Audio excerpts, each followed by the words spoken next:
All right. Let's see here. Y'all can let me know in the comment section if you can hear me loud and smoothly. I appreciate that. Let's see. We already got people tuning in. Right Hand Ministries. Hey, how you doing, man? We got our guy Drew. How you doing, Drew? We got John in here. How you doing, Mr. John? Hope you're doing well.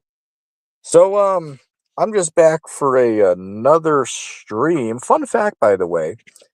Um, People watching this probably don't know, but I actually tried to do a live stream, and let's see, s- I'd say around 10:30 tonight. I tried to do a live stream. I was live for maybe 15 minutes, but I kid you not, like literally, like not even one person was around. I was thinking to myself, okay, well, perhaps what I should do is it's a Saturday night. Most people must be out, enjoying their night because it was rather early in the evening, being 10, right? So I figured, okay, what I'll do is I'll close the stream, delete that, and I'll come back in, around 2 hours, hour and a half, 2 hours later, and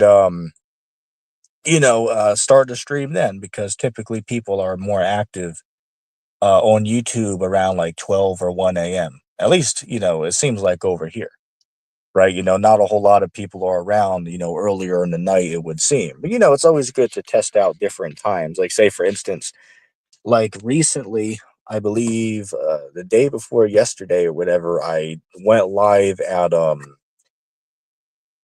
like, what was it, maybe 11 in the morning or, I mean, 11 in the afternoon or 12 in the afternoon. People were active then as well. So, I mean, I guess it varies, right? So it's always good to just test the waters, for lack of better terms, and see what people are okay with, right? Everybody's saying that it sounds good and clear. Okay, cool. Said, hey, how you doing, Diane?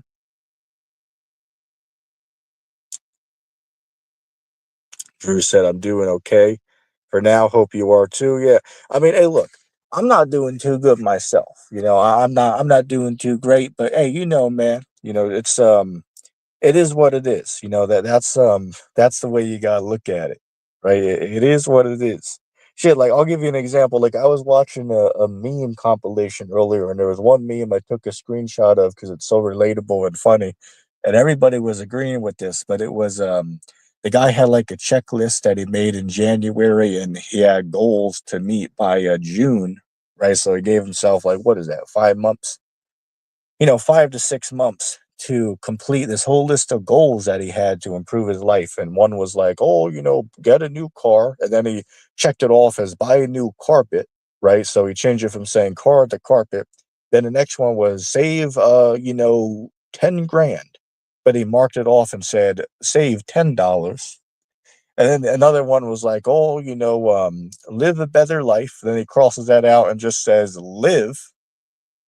And there was one or two other ones on there that, um, oh, and then the other one was like, oh, we'll start a new business. But then he crosses that out and says, mind my own business.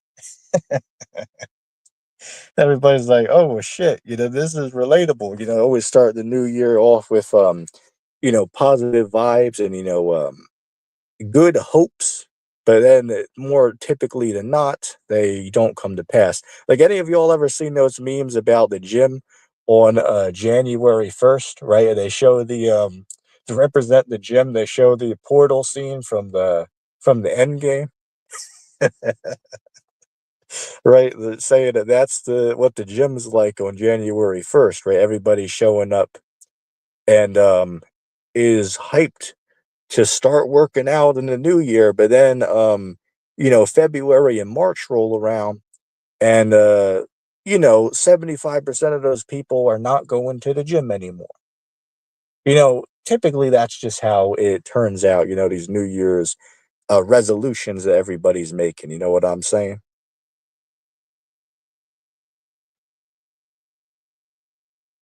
See, Drew said, yeah, you're right about that. I always usually join the streams around nighttime. Yeah, I hear you, man. But hey, as I've been saying, I've been checking the waters, right? I've been what's the word I'm looking for? Yeah, to testing the waters for lack of better terms, seeing, okay, what time are people on, what people are not on. Like as I tried to go live earlier at like 10 or 10:30, literally nobody's around. It's like, okay, I'll come back, an hour and a half, 2 hours later, and everybody's now online, it seems. I guess you got to know your audience, right? Or I'll give you another example. Like if I play a video on Premiere at say, I don't know, 11 in the afternoon, I'll probably have like 10 people watching it. But if I play one at like 2 p.m., it'll be two people watching it. If I play one at 2 a.m. or 3 a.m., typically there's a handful of people that are tuning in watching it. So, I guess it just depends. It's always good to play around with it and, see what works.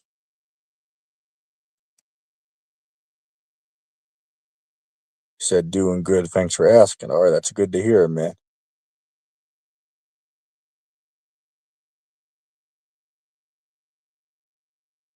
Defender of the True Fast. Have you seen that video of Wendy Williams from 2017 where she was passed out and she's dressed as the Statue of Liberty representing the fall of Babylon? Yes, I have seen that video. In fact, GMS kept playing that video in some of their videos, right? The woman was dressed as a Statue of Liberty, and then she has, I don't know what to call it, maybe a panic attack or something, but she drops down, right? Literally drops to the ground, right? As she's dressed as a Statue of Liberty, right? Maybe it was too much heat for her, right? But everyone was saying, yeah, represents, in a metaphoric way about, America is in a downfall, which is not a lie. I mean, like, say, for instance, if you do a Google search on YouTube, just search in the search bar, look up, collapse of America or is America in decline? And you're going to get thousands of videos that come up from, experts, comparing empires throughout history, how they rose and eventually fell. And you're going to find out that America seems to line up with how a lot of these empires collapse. Like, say, for instance, the national debt as of now is like, somebody look this up and tell me the exact number, but as far as I'm aware, it's like, what was it, like 27 trillion or something like that, right? Somebody can fact check me as far as the exact number as of this date. But it ain't good. All the America's debts are clearly increasing by the day at an unimaginable rate. American Well, first of all, American morals and values are clearly depleting as well. Like, say, for instance, um, I was watching for Pride Month. There was doing a whole damn parade out by the White House, right? Doing a whole parade like around the street of the White House. Bragging about their rainbow rights and celebrating the LGBTQ and whatever community. And like, I don't know if y'all remember, but when Obama was in office, and I believe they even did it for Biden as well, but they would put up reflectors onto the White House, like which word I'm looking for, not hologram, but a projection screen, and they would project rainbow colors onto the White House for Pride Month. Anybody remember that from a couple years ago? It's like, wow. Oh, but that's a nation under God, though. Right? Now, that's apparently a nation under God. It's like, well, how the hell could America be a nation under God if America clearly promotes these things that God condemns? Like, say, for instance, one thing that I'm truly at a loss for words for is just today I was going through town and I happened to cross multiple churches that are literally out there flying the damn pride flag outside the church. I'm thinking to myself, it's like, how the hell are y'all going to call yourselves representing Jesus, right? All about Jesus. But yet, on the other hand, you guys are literally sitting here promoting behaviors that the Bible literally condemns and God says that he's not okay with. I just find that strange, right? I just find it strange to me. Like shit, you wouldn't see a Muslim mosque promoting things that the Quran condemns. So why the hell are these churches going around literally promoting things that the Bible plainly says that are not okay? It brings to mind one of my favorite verses, which is Matthew chapter 15, verse 7 to 9. It says, "These people, they honor me with their lips, but their heart is far from me. But in vain do they worship me, teaching the doctrine and the commandments of men," right? And that's a lot of these churches out here, even a lot of these Israelite groups as well. And these other denominations that hold to the Bible or claim to hold to the Bible. If you look at a lot of these groups, their moral values are not determined off of the Bible, but rather they're determined by the state or country that they live in. Right? Whatever the local government says, that's their moral standards and values. They basically throw the Bible in the garbage and don't really care what the Bible has to say anymore. Damn. You said, yeah, it says 36 trillion. Just searched it. Damn, 36 trillion. Damn, what was I, like 11 off or something like that? 10 off? Or maybe 9 off? But yeah, that's it's crazy to think about. It's bear with me a second. But yeah, man, it's just crazy, right? It's just crazy. Yo, Drew, if you don't remember that, you can just do a Google search as far as like the White House what I said about it. You can literally find the images of that on Google. Do a quick search for that. Shouldn't be a problem bringing that up. But yeah, man, it just doesn't seem logically sound or logically correct just on face value alone to sit there and say that America is a nation that respects the Bible and is a nation under God, when America clearly condemns the laws of the Bible and what's the word I'm looking for? Upholds things that are clearly opposed to what the God of the Bible values. Like, say, for instance, in most states, you're not allowed to have two wives, right? You're not, quote unquote, legally allowed to have two or three wives in like most of the states in America. But guess what? There are states in America where it's illegal for a guy to, do things to farm animals. Like, seriously, look that up, right? Bestiality is okay in some states in America. It is truly just it's pathetic, right? So like how the hell is America considered a nation under God if they condemn things that God is okay with, and then uphold things that God is displeased with? That sounds like hypocrisy right there. That doesn't sound like a nation under God. And the regular Muppets and knuckleheads out here are just gonna be screaming and hollering, and praising Mr. Trump, like our friend Mr. Jill, right? Jill, 4th of July is coming up. Jill's gonna be, stuffing his face with hot dogs, out there flying his, Trump flags in red, white, and blue. Hey, listen, man, Mr. Jill, if you're listening to this stream, listen here. Go ahead and fly your red, white, and blue. I'm gonna make you code blue. Right? I'm gonna make that boy code blue knocked out on the floor if he steps to this. That boy, he ain't ready. Right, Mr. Jill, he is not ready. That boy will get mocked in a debate. Like, I mean, shit, that dude get mocked in a debate. Yeah, that boy ain't ready. Reminds me of that knucklehead, Polymouth. Anybody remember that dude, Polymouth, that I had a debate with maybe a year and a half ago? That knucklehead. It was funny. There was a guy that was messaging me that I'm friends with. His name is Miles, and he was telling me, guys like that, even if the Christ was to literally give them the truth himself, that still wouldn't even change their views. So here's how I'd say it, right?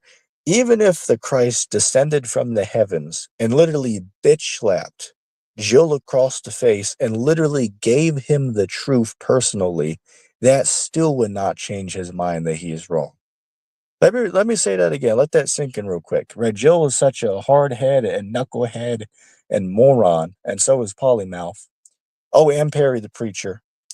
Even if the Christ descended from the heavens and literally backhanded this dude, bitch slapped these dudes across the face, and then literally gave them the truth personally, like what he did to Paul in Acts 9, that still would not change their mind that they're wrong. Let that sink in real quick.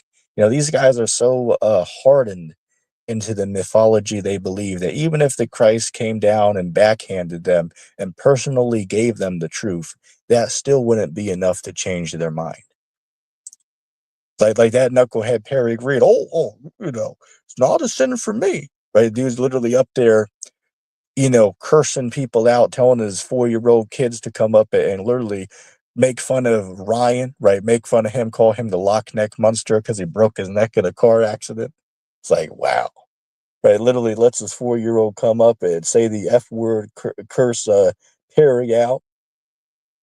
I mean, curse Ryan out. I mean, wow, that's pathetic, right? There's knuckleheads on YouTube who are gonna believe that dude. Oh, and by the way, in case you didn't notice, you see my name down there? I put a little headline there, right? I call myself the real preacher, right? Perry Green, he is the fake, phony, baloney, pork chop eating pastor. The ETT is a real preacher.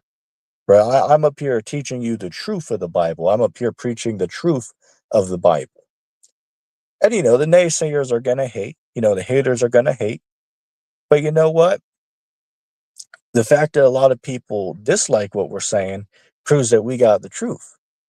Because the Bible talks about how the truth would not be loved by most, right? Like Christ talked about how, the world, if the world hates you, remember it hated me before it hated you, right? If you were of the world would have loved his own. Right? But since you are not of the world, that's why the world turns against you, right? So that's why the world is against what we're saying. The world is against the doctrine that we're teaching over here, is because we're not of the world, right? Physically, we might live in the world, of course, but the doctrine that we're teaching, it comes from beyond this world, right? The doctrine of the Bible is from beyond this world. So that's why people get so caught up and weirded out and can't believe the things that we're teaching because the doctrine we're saying is from beyond this world. That's why the carnal minded, can't grasp the knowledge being presented.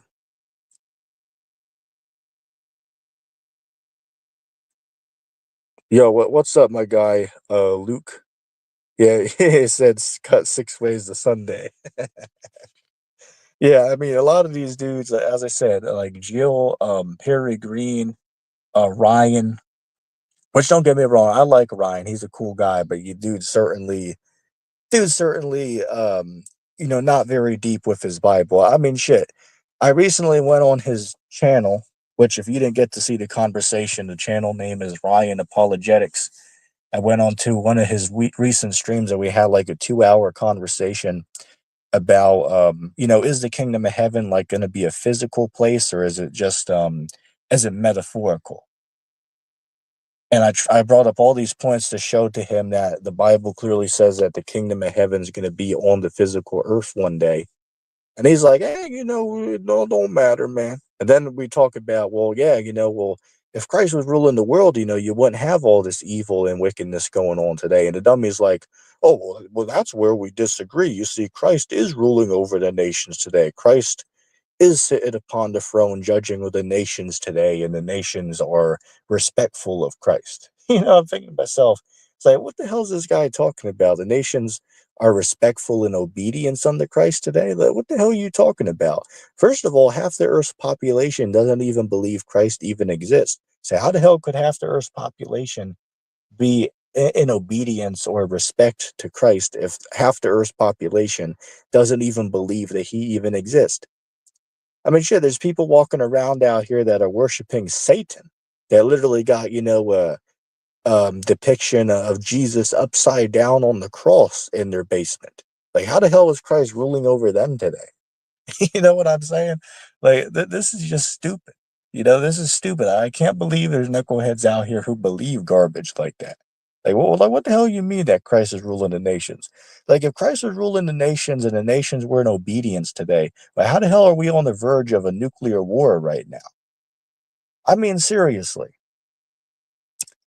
The shit going on right now, it's unbelievable. Again, it's so clear to see that we're basically like on the eve of a World War III at this point. Any aspect you look, there's conflict around the world. All these wars are raging on without an end in sight. What we're talking about, the um, the war in Gaza, the war in Ukraine, and supposedly there was a ceasefire between Israel and Iran, but that's not going to hold for very long. There's already reports coming out that during the first day of the ceasefire, both sides already broke it. So ceasefires, even if they're proposed for a week or two, they eventually fall through. So there's no reason to think that this one, if they come to an agreement, that it's going to hold for any significant amount of time, because typically that's not what happens. Oh, Christ ruling the world today. It's like, well, how the hell could Christ be ruling the world today? Boy, you do know that there's people out there worshiping 300 different gods? Like, seriously, like Hindus, right? Like Shrek, R.I.P. to Shrek, inside joke. But yeah, Mr. Shrek, right? Shrek Patel, right? Shrek Pretend. I'm just messing with him. I like that guy. He's pretty cool. Doesn't know what he's talking about, but Shrek was always a cool guy, though, right? Some of you newer guys don't know what I'm talking about, but my old time viewers know what I'm referring to. But Shrek was saying on one of his streams that yeah, his parents were Hindu, and they had like 300 different gods that they worshipped. Now, sure, some of them might believe on Christ as one of those gods, but he's only one among you know, 300 and some other gods that they worship. So it's not very significant. He's just like one of the lesser deities that they worship. It's like okay, you know, but it's like how the hell could Christ be ruling the nations today? But like seriously, you ask Ryan about that, and the guy's like, "Well, I don't know, man. Well, I don't know, but he is. Trust me, he is ruling the nations, but I don't really know how." It's like, okay, well, if you're gonna make such a bold statement about that, perhaps you should, think a little bit more about that as to how you can defend that. You know what I'm saying? Right Hand Ministries asks, what do you think about Russia lending Iran nukes? Um, I'd say that's probably a hypothetical that they could be considering, because I know Iran is supporting Russia with drones, right? Like attack drones that they're hitting Ukraine with, right? Over the last maybe 2 years, they're getting um they're getting shipments in from Iran, right? Of drones and attack drones and stuff. Gotta watch some words I use on here because YouTube doesn't like some words. But you can look that up if you don't know what I'm talking about. Just type that into YouTube and you'll get a dozen or a couple dozen videos explaining in detail.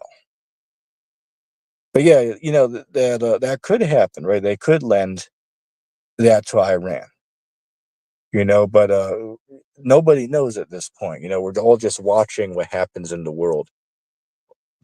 You got to take it all day by day. Let's see. Um, Drew said, "Oh, he I believe he's referring to." He's talking to the other guy in chat, but I'll read it anyway. He said, "You should ask him about the verse where it says those who blaspheme the Holy Spirit have eternal damnation." I forgot what verse it is.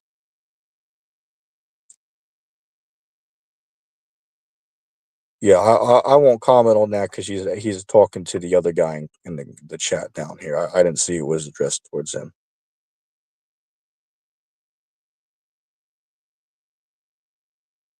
Let's see. He said, "Hey, that guy Aaron you debated with on Ryan Apologetic stream is ever gonna join you?" Yeah, Aaron. He's referring to a knucklehead who called into Ryan's stream and we got into a little debate.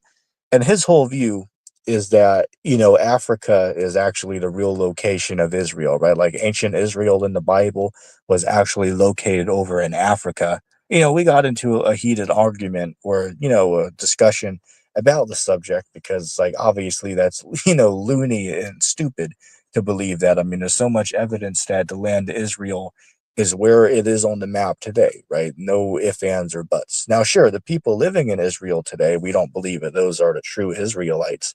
The 1948ers, they're not the true, JEEWs. But guess what? The land is still the Holy Land from the ancient times, though. Again, all the archaeological evidence supports it. What about the fact that the Dome of the Rock is there, right? Literally where the temple has stood for thousands of years. What about the fact that the Western Wall is still standing, which literally dates back to ancient times? Like, all this evidence proves that that really is the land from the Bible. Now, you're welcome to disagree with that, but, you don't have any rational arguments as to why you believe that. So, to answer your question, I told Mr. Aaron that he could feel free to contact me at my Gmail, which, by the way, I will flash on the screen if any viewer would like to contact me for a conversation or just as a question or comment. But I told Mr. Aaron that he could contact me at this Gmail and that we could set up a conversation on my channel, or hell, we could set it up on somebody else's channel if he feels uncomfortable coming over here. And he has yet to reach out to me to do that.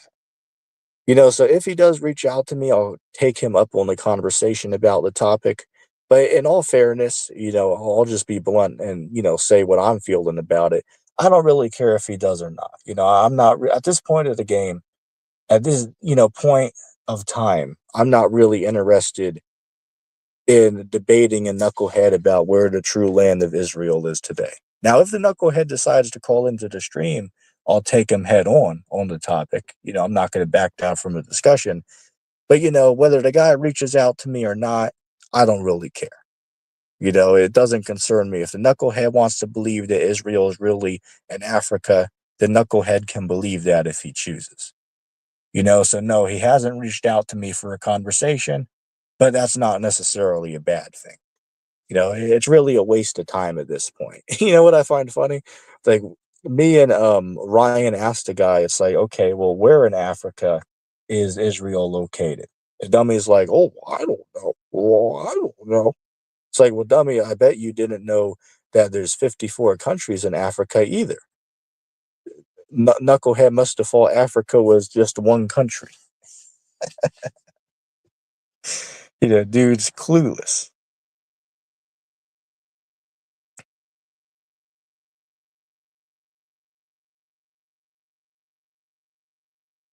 Let me see.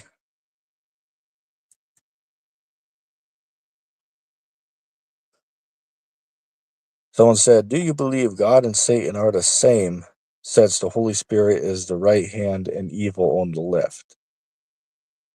No. According to the scriptures, Satan is a separate entity from God who follows God's biddings, right? God can tell Satan to go do this or that, and he obeys. So no, he's not part of God. He is his own separate being, but he has to follow God's orders, though. Same thing with demons. Demons, they're real, right? Demons can do bad things, but they have to get God's permission. And we see a clear example of that. Like, say, for instance, in Mark the 5th chapter, when Christ came across that man possessed with the legions of demons, the demon said, we know that thou art the Son of God, right? And you know, give us the command, we'll come out of the man, but give us the permission to go into the herd of swine that's, feeding down the way. And Christ said, come out of the man. They obeyed. They went into the herd of swine, and, it says they got choked in the sea, meaning the herd of swine ran off the cliff and drowned. And then the demons, I would suppose, were able to, they didn't have to be in a host at that point. They were now set free, to wonder, right, as a wandering soul or whatever. But the point is, they had to get God's permission, right? Or at least in this instance, they had to get Christ's permission, and they acknowledged him as the Son of God, right? So Satan or demons, they have to get God's permission before they do anything, right? It's not, like Christian mythology where they teach that Satan is just at his own will going around the world causing evil and wickedness. And, he's like in a contest with God, to see what he can do against God without God stepping in to correct him. Like, that's not true. The Bible clearly teaches that there's order in heaven. Like, I'll give you an example. And this is a complete knockout to the Christian view of the fall of Satan. Because the Christian will tell you that Satan was vanished from heaven, right? He was banned from going to heaven at the fall at the beginning, is what they claim. But yeah, here's the knockout though: is wait, hold up a second. How can you tell me that Satan is vanished from heaven? He is not allowed to go to heaven. If in Job the second chapter, God and Satan are in heaven having a respectful conversation. So how could you tell me that Satan fell before that and he was banned from ever coming to heaven? But yet in Job 2, Satan is in heaven having a conversation with God. Like, I mean, seriously, like how do these guys address that? Oh, I don't know, man. Oh, I don't know. It's it's just pathetic. It proves that Satan follows God's orders, right? If you read the chapter, God told Satan, "Yeah, you can go and tempt my servant Job, but you have to spare his life, though." So God told him that you can go and bring hardships upon Job, do what you like, but you have to spare his life. You're not allowed to physically harm him, though. And Satan went, he obeyed, he did as God said. Or I'll give you another example of a demon. If you read 1 Kings chapter 22, verse 18 on down, the Lord was looking for a spirit on his left hand to go persuade a king to do something. And then, if you read the whole chapter, I'm nearly paraphrasing, but evil spirit came before the Lord and said, "I'll go and I'll be a lying spirit in the mouth of such and such king." And God told him that, yeah, thou shalt go and be a lying spirit in the mouth of that king. Again, read the chapter yourself to validate what I'm saying. But it shows that both angels and demons, they have to follow God's will, right? Both the right hand side and the left hand side. They have to follow after God's orders. Like, here's even a bonus I'll throw on. In James the second chapter, it says, even the devils, they fear and believe. But that doesn't mean that they're going to get salvation. Right, but the point is, it says even the devils, they fear and believe, right? And I gave the example in Mark 5 where they call Christ the Son of God. They acknowledge that, but that doesn't mean that they get saved, which would be another subject for another time because, knuckleheads out here believe, oh, just got to say Jesus and you're saved forever. It's like, okay, I mean, if you want to believe that, you can believe that, but, that's stupid. There's obviously more involved than just saying a couple words. Like, say for instance, before I came on this stream, since I had some time to kill, I went on to Jay Gee's live stream. Shout out to Jay Gee, by the way, if he's listening. But I was on there having a conversation with this dude named Noel. YouTube channel is named this one guy, and it was actually a decent conversation, but something that got brought up that we disagreed on is, well, one point he was trying to say that the law and the commandments are two separate things. I tried to say, well, they're the same thing. It's just a different word to describe them.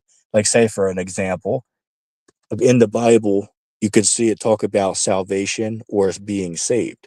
It means the same thing. It's just being used in a different pronunciation, but both of them still mean the same thing. It's just a different way of saying it. So something that was brought up is I went to Matthew 19:16 on down, and I was going to ask him, well, what did Christ say that you had to do to be saved? Because Noel said, oh, well, you just got to follow Christ. But then we couldn't agree as to what it means by following Christ. In his view, it just meant, oh, just like believing on him and he was a little bit confused. He didn't really know how to word himself properly there. But then I was like, okay, well, what it means to follow Christ is by living according to the commandments. Like, say, for an example, if we read John 14:15, Christ said, if you love me, keep the commandments. So again, if you claim that you're going to follow after Christ, then you got to live by the commandments according to the Bible. So I was trying to show him that what it means by following Christ, which, by the way, the word Christian means Christ-like. So you'd think if somebody calls himself Christian, which means to be Christ-like, you'd think that they would want to live like Christ, live how he walked. You know what I'm saying? But for some reason, he was having a difficult time, seeing what I was trying to explain to him. Okay, let me see what's going on in the comment section. Like, Luke said, I finally made a video and it has been like 6 months. I surely make a video per month. I think he meant to say I would like to make a video per month, is what I thought that he was trying to say there. He said the music from the D-Coon is cool. Oh, and by the way, he changed his slogan. He changed it to a priest Haka of the Genesis now. That's what he is as of today. He's no longer the Sakari, in case you didn't know.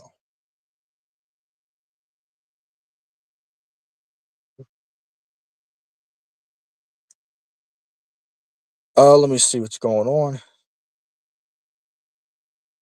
Matter of fact, let me grab a drink real quick.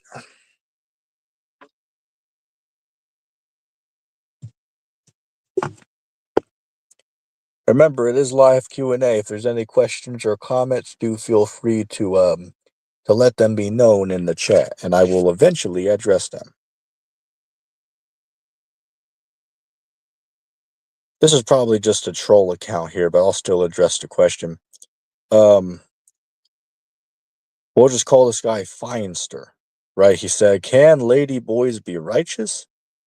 I believe he's talking about like trans people or rainbow people and transformers, and the answer is no. You can't be righteous.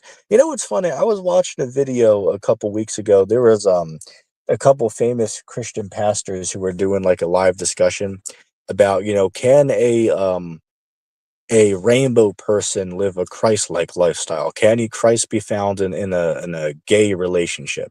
And they were saying yes, Christ can be found in a rainbow relationship. And there was a Christian who called in to challenge what these pastors were saying. The Christian did a pretty good job refuting these guys. I got to give him credit where it's due. He did a pretty good job refuting these dudes. Like, say, for instance, one talking point that could be brought up is, well, even if we don't go by the Old Testament standards, because the Christian response, hey, those were different times and, different place, where we don't got to go by Old Testament today. It's like, okay, well, you can still refute rainbow marriage in the New Testament alone. Like, say, for instance, read Romans chapter 1, right? It talks about how, the men and women, they left the natural use of one another to, lay with their own kind. Nearly paraphrasing and read the chapter. But another point that should be brought up, I believe that's First Corinthians chapter 6, 9 on down. And it talks about, fornicators, adulterers, rainbows, um, a whole bunch of other different sins and lifestyles it mentions. It says that none of them shall have part in the kingdom of God. And then it says some of you were these things, but you've been changed and transformed through Christ. But the point is, it says none of the people living those lifestyles, which, by the way, sexual perversion, which would include rainbow marriage and, transformerism and all that, all of that's clearly condemned there and saying if you're living those lifestyles, you're not going to be part of the kingdom of God. So, no, the answer to the question, no, you can't be righteous or godly as one of those people. It's funny, because somebody will say, well, you Hebrew Israelites are too, judgmental and too hateful. Thinking to myself, it's like, well, that's not the case. Like, how the hell am I being hateful just by telling you what the law of God says? You know what I'm saying? Like, seriously, let me give you an example. Even though, according to the scriptures, rainbow marriage is clearly condemned and not allowed, that doesn't mean that I'm gonna, run out and attack somebody living that lifestyle. I mean, hey, if I see him at the store, I'll pass by him. If they ask me how my day is going, I'll be polite with them. You don't have to physically attack those people. We're not, nobody's saying to do that. But to sit there and lie and tell them that they're all, hey, look, as long as you believe in Jesus, you're going to heaven. It's like, no, that's not true. You got to tell them they got to change that lifestyle or they can't be saved. You can't continue to be a rainbow or a transformer and claim that you believe in Jesus, so you're saved forever. Like, no, you can't live like that. But that doesn't mean you have to physically hurt somebody. Like, say, for instance, the other day, I was at a store and there was this rainbow dude there. You could tell this guy was rainbow because he's open about it and he literally has a pride shirt on. Um, but I got talking to the dude and he saw they had the shirt on. It was like a game shirt that he liked. He was like, "Oh, that's a cool shirt, man." I was like, "Yeah, yeah, it's a cool shirt. I got it from such and such place." And you get talking for a couple minutes. Just having a friendly conversation. Again, I am over here as a Hebrew Israelite. He's over there as a rainbow man. But we still had a respectful conversation, even though clearly his lifestyle is wicked. But guess what? I kept it respectful and friendly with him, even though he's, living these perverse lifestyles. Now, if he were to get talking about the scriptures, well, I'd, clearly point the guy, and tell him where to read, that he needs to check his lifestyle. I'm not going to sit there and lie to the guy and tell him, oh, you're good, man. Just claim Jesus, like how Jack Smack would say. I'm not going to lie to the guy and tell him that. But if we're just having a conversation about like our shirt or the weather of that day, there's no reason to be disrespectful. Let me see here. Someone asked, "Do you think Satan was kicked out?" No, that's mythology. There wasn't a fall of Satan in the Bible. Like what I find funny is if you ask people where they get that from, nobody knows. The only place they could go is Genesis 6 or Isaiah 14, but both of them can be cut. But one point they'll focus on is Isaiah 14. They'll read it all, Lucifer, son of the morning, thou fell, from the highest state. It's like, okay, but I see what you believe that's talking about Satan, but what you don't know is that the chapter is clearly parabolic and metaphorical. In fact, it tells you, like, if you read verse 4, this is the cut. If you read verse 4, it tells you take up this proverb against the king of Babylon. So the entire chapter is a proverb talking about the king of Babylon. So it compares him to being high up on elevation, then to being brought down to the earth, right? Brought down low. So the whole chapter is not talking about Satan falling from heaven. It's actually talking about the king of Babylon going from a high elevated position being brought down to a low position. Okay, if you read the context of the chapter, that's what it's talking about, but this is what happens when people who don't take context into consideration try to teach the Bible, as they get all messed up and confused.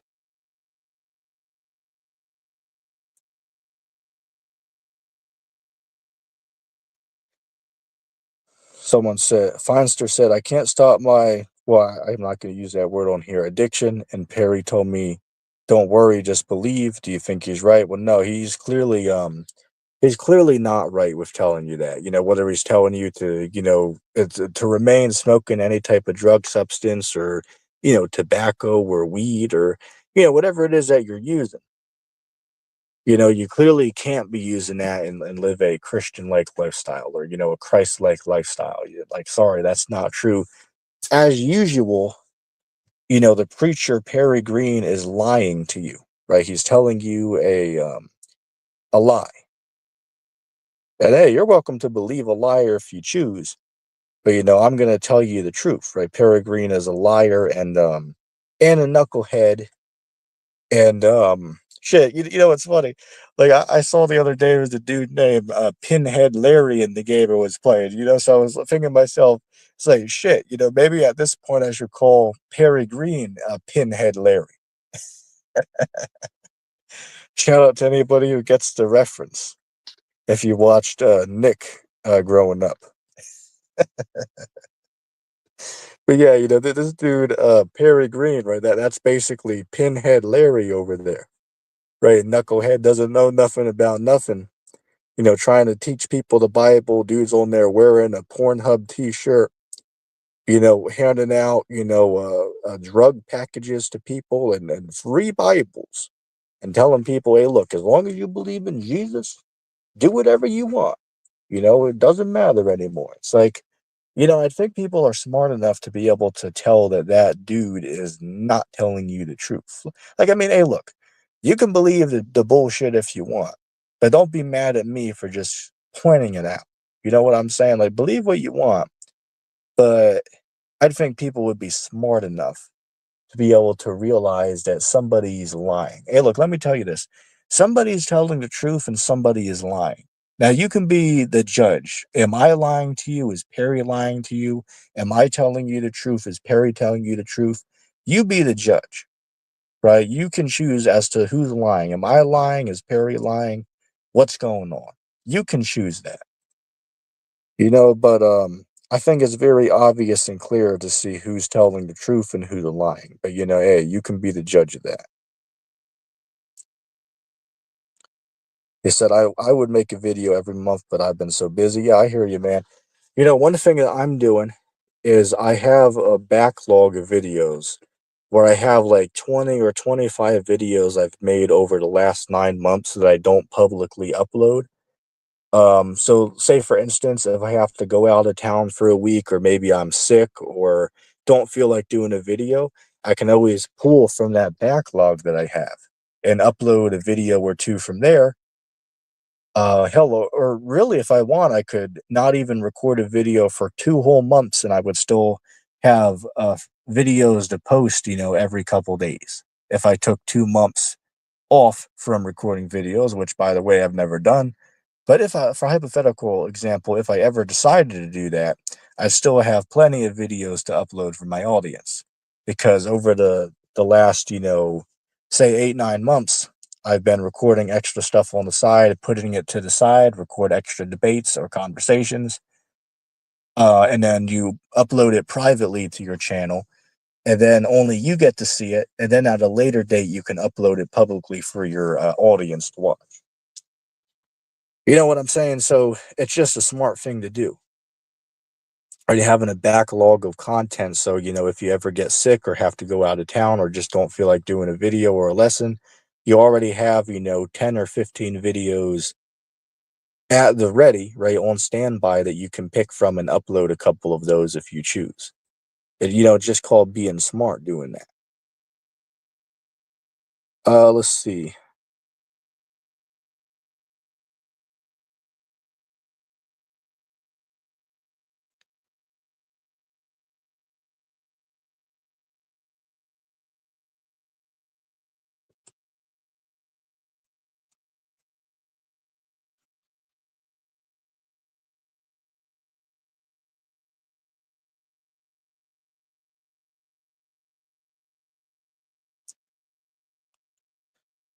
Hold on a second. Hold on. So some dudes are saying that this Feinster guy is actually a real streamer or something. As far as I know, this knucklehead is just some type of bot or troll. You know what I'm saying? But I don't know. Y'all tell me. Apparently, people are saying down here this is a real dude. I mean, that's interesting. Yo, Feinster, you want to come up here? You want to come up here?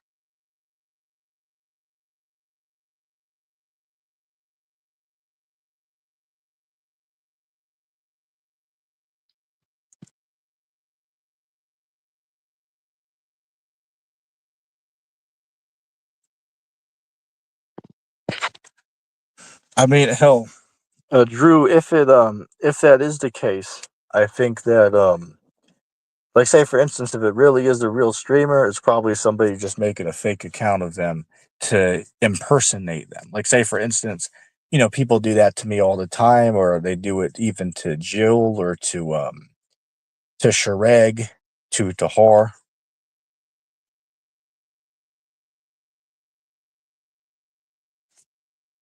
Yeah, we'll get that guy out of here.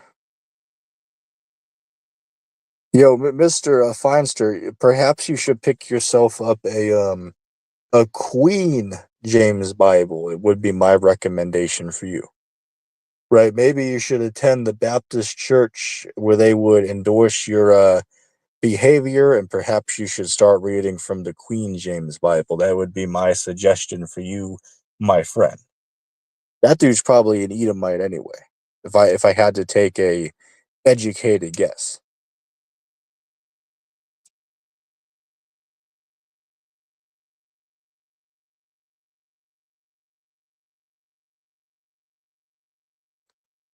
Yeah, you're right with that, Luke. Right, the knucklehead didn't know what he's talking about. So yeah, you said why buy a house when it's so expensive? Yeah, I mean it's crazy how expensive the shit is out here, man. Like you know, let's see. Let me give you an example. Like I went to the beach and met a millionaire. Right, the dude literally got 20 million in the bank, and I was talking to this dude, and he was like, "Yeah, I just bought this apartment, little ass apartment, condo thing, like 300 feet from the beach." And his dude spent $2 million on like a one bedroom apartment that's just near like the pier for the beach. It's like, wow, $2 million for a damn small ass apartment. The only perk to it is it's like, just a couple 100 feet away from the ocean. I mean, don't get me wrong. It's a nice ass view and good place to live. Don't get me wrong, but damn, $2 million for that. I mean, that's a lot of money right there. Yeah, that's a lot of damn money for a little ass place like that. Yeah, but the truth is, man, a lot of these homes out here, are just extremely overpriced, right? Like there's shit out here that's like, homes in the ghetto, right? Like, one story house with two bedrooms in it, just, nothing amazing, right? Just the bare minimum. And they want like what, 500-600 grand for that to own it. It's like, wow, that's some bullshit right there. It's funny, right? A lot of the boomers they're talking shit, right? Calling Gen Z lazy, like that one knucklehead in the chat there. But what I find funny is, it's like, bro, when you were my age, bread was like what, a quarter, right? And rent was like what, $400 a month, $300 a month, or to own a damn house, it was like 30 grand. You know what I'm saying? Like shit, back in the 40s or 50s, maybe even the 60s, you could provide for an entire household and own a house and a car just by one person working. And here it is now today, a man and the wife working, two jobs each, by the way, and it still would barely be enough for them to afford weekly life.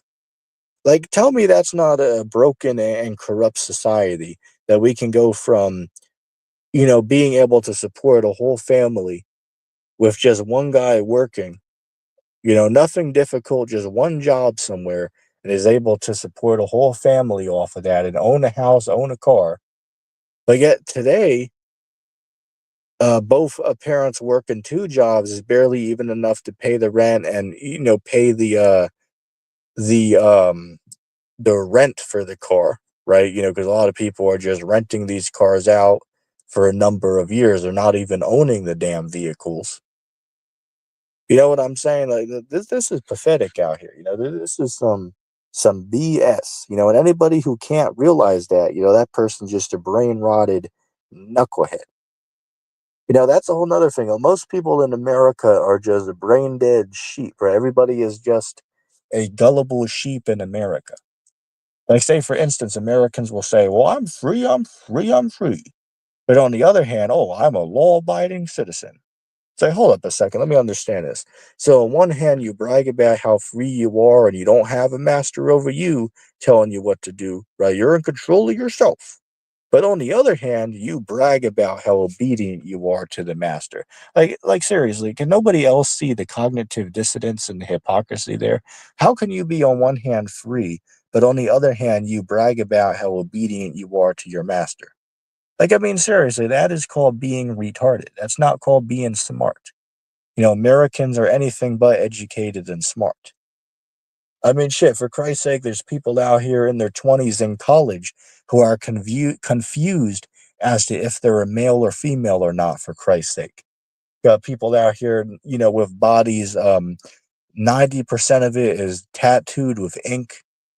We got people out here calling themselves dragons, like literal dragons. I mean, I'm serious. Look that up.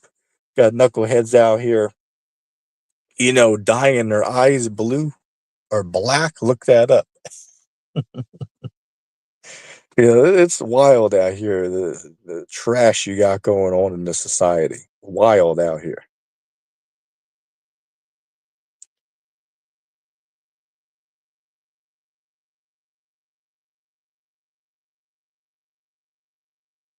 Yeah, it's a good point, Luke. A lot of baby boomers are just, out of touch with reality, and they think that we're living like how things were back in the 70s. It's like, sorry man, but the world I grew up in, the world you grew up in, are two totally different things. The life that we live today is much more difficult and stressful than the life that you lived growing up. That's just some facts for your ass. If you don't like that, well, you can go cry in the closet if you don't like that. But that's what it is. Yeah, yeah. It said the baby boomers had it easy. Yeah, they had the pampered lifestyle, right? The baby boomers, the generations before us, they had an easy lifestyle, right? They grew up, as I said, when they were little, bread was like what, 25 cents? Shit, now today a pack of bread is like what? Almost $4 damn. Eggs are like $9. Like seriously, I saw a video the other day where this dude wanted to do a challenge to see what he could get for $10 in America. The dude went to Walmart and literally got a pack of bread and a pack of eggs, like a 12-pack eggs, and that's all he could get for $10. But if you travel the world and go to some of these other countries, like say Ghana or Zimbabwe or Jamaica, you can get a whole dinner for two, a box of beers, your handcrafted necklace, all for $10 in U.S. currency. So the money travels much further if you're in different countries around the world. I mean, shit. I was doing some research into the Philippines and into Mexico, and you can literally rent homes over there, like literal decent homes. I mean, they're not amazing, but they're also not bad either. But you can literally rent homes over there for like, $200 to $400 a month. And it's crazy how much the housing is over here. Like, say for instance, they're building a apartment complex not far from me. So out of curiosity, I looked them up to see what they're going to be going for, and they literally want 2 grand a month. Some of them like 2,400 a month for literally a 1 or 2 bedroom studio apartment. It's like, what the hell? You guys want 2,000 to $2,400 a month for this bullshit? And we don't even get a damn community pool or a community basketball court or community gaming system or entertainment area to hang out at. I mean, this is some bullshit.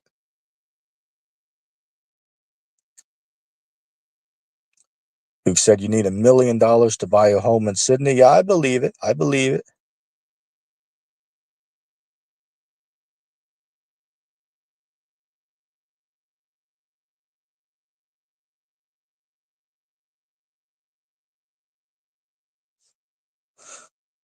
Let's see. Um, Luke said back in 2017 it was 360,000 to buy a house where I live. But now to get a house where I live, you need 600 to 700,000 to buy a 3 bedroom, a 1 bathroom house. I mean, yeah, it's crazy, man. It's crazy. 2017 was not too long ago, right? Not too long ago. Man, I remember that like it was yesterday. And don't get me wrong, man. I've seen a lot of people on YouTube, especially my generation. Everybody seems to agree that, 2015, 2016, 2017, those are basically the best years of our life. And life since then has just never been the same. Don't get me wrong, 2018, 2019 wasn't terrible either. I'd say for me personally, the last decent year for me was 2019. Life basically has been on a downward spiral ever since then. Don't get me wrong, 2019 was full of its own hardships and difficulties and infirmities. Don't get me mistaken on that. So was 2016 as well. But shit, I would take that any day. I take that any day compared to the bullshit that I got going on now. You know what I'm saying? It seems like everybody, for the most part, on the internet would be in agreement with that statement. That like, hell, there's memes out here. There's literally people doing whole video essays about how 2016 was like the best year ever. In every aspect, whether we're talking about music or gaming or just day to day life. 2016 was the peak, as they would say. I saw the meme recently. I said it on video before, but I'll say it again. The meme was a roller coaster, right? When they got to the top of the roller coaster, that was 2016. But then when it went over the hump, right? When it went over the curve, that represents the rest of our lives. And everybody in the comments was like, shit, this is the most accurate meme that we have ever seen. I was like, damn, whoever made this meme, they're spot on, right? They know what they're talking about. Right? Whoever made that meme knows what the hell they're talking about. But man, those were better times back then. Much more simpler compared to what things are today. I mean, don't get me wrong. As I said, there were definitely hardships and trials back then too, and bad things happening around the world back then too. But I mean, shit, nowhere compared to what's going on now. I mean, shit, for Christ's sake, we're on the verge of the next world war at this point. Literally, we're at the point right now where nobody knows what the hell to expect tomorrow. I mean, like, say, for instance, the largest land war in 80 years is taking place right now in Europe with no end in sight.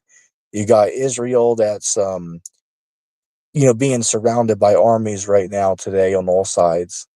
You have Haiti being conquered by gangs right now. You got all the different wars going on in Africa that people don't know anything about. And shit, I'm sure there's stuff that I'm forgetting to mention here. Oh, you got China surrounding the island of Taiwan, right? Every single day they're running drills around the island and circling the island. It's only a matter of time until something starts happening over there too. So everywhere you look, everything's on a downward spiral, right? Everything is going downhill. And anybody who won't acknowledge that person is just as Anger would say from Inside Out too, they are delusional, right? They are just delusional, right? Just like our friend Jill. Jill is delusional, right? Ryan Apologetics, he is delusional.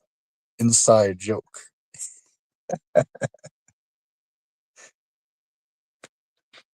Let me see real quick.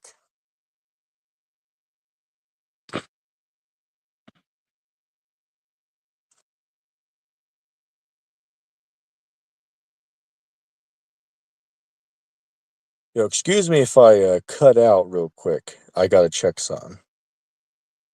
But as I said, if there's any questions or comments, do get them in now in the chat below.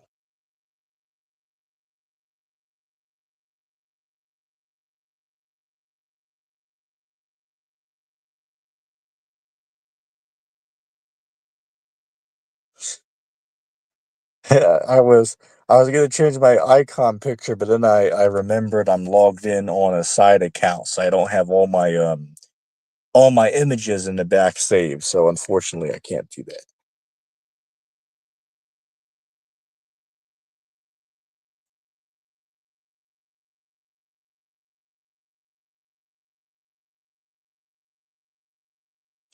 I don't get that one, Drew. I don't get the inside joke there. Hell, if it has to do with anime, I've never been into anime, my friend.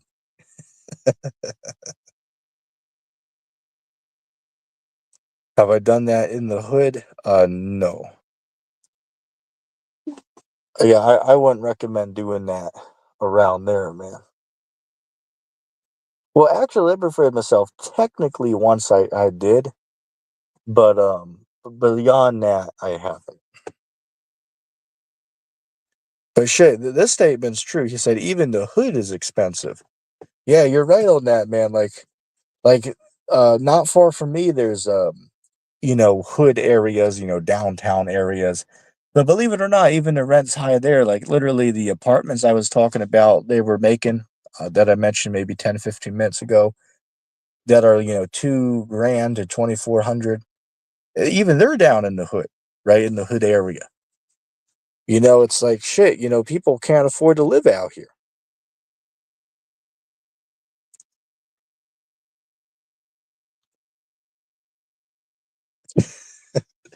Right Hand Ministry says the baby boomer guy in the comments pisses me off. He's like the type of guy that would let the balls commit adultery with his wife to get a promotion. Yeah, I hear you, man. There's a knucklehead, some type of boomer guy. I believe I blocked that individual because he pisses us off, which is probably just a damn troll channel. But you never know. Um, but yeah, a lot of these baby boomers on here are just out of touch with reality and don't know what the hell is going on. Oh, and a whole other thing that should be mentioned is the Congress of the United States is mostly made up of baby boomers and, people in their 50s or 60s. So, their whole view of reality is morphed, and first of all, half these dudes haven't even been able to see their balls since the 70s over that damn pod belly they got. Shit, half of them don't even remember what they had for dinner last night, don't even remember the name of their granddaughter, right? And then this other joker, Biden, who can't even get up or down a damn flight or stairs without assistance. But these are the dudes that are running the country. I mean, this is some bullshit here. Some bullshit.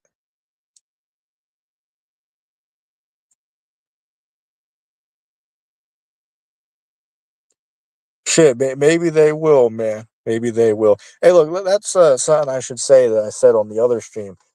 I don't keep up with all this drama and nonsense going on Discord. You know what I'm saying?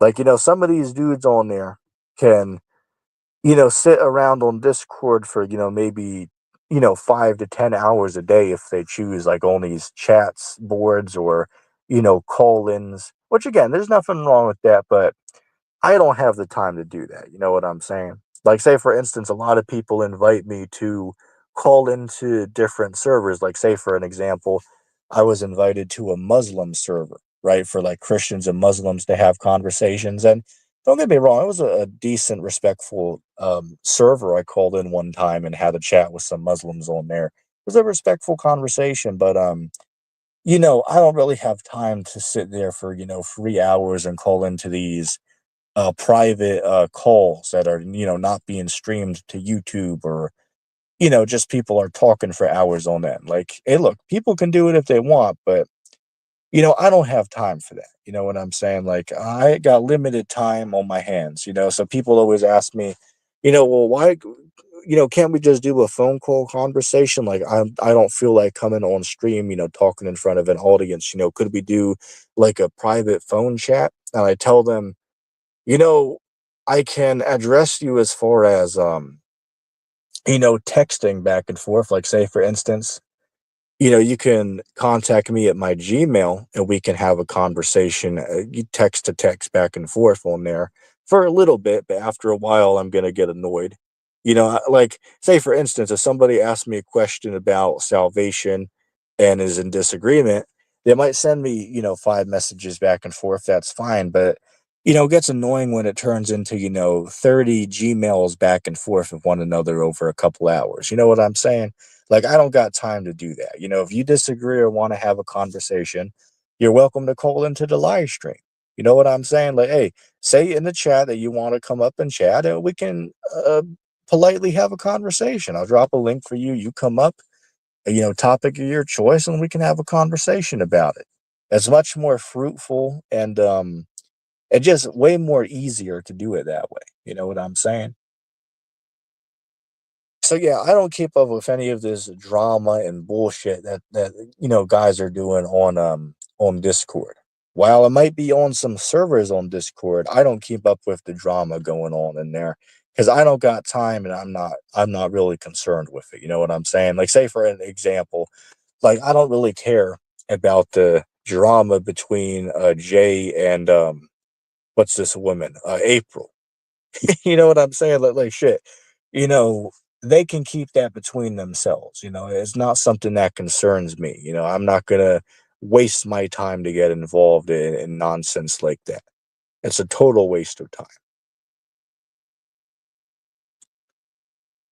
Uh, let's see what's going on here.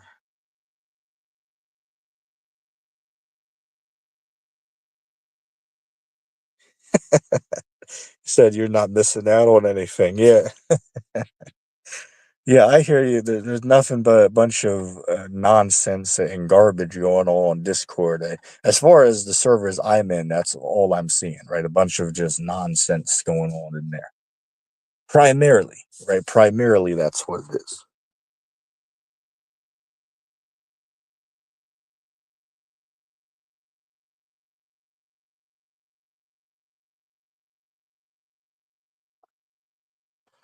Oh, I didn't know there were, was that high. Um, Luke, I didn't know there were that many going over there. Let me grab a drink.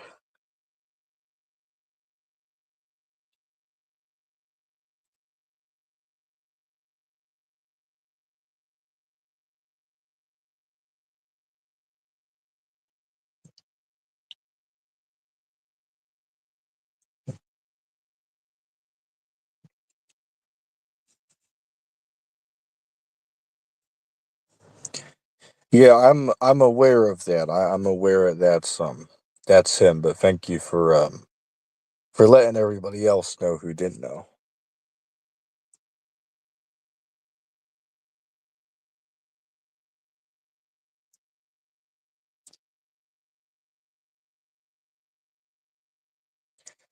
But yeah,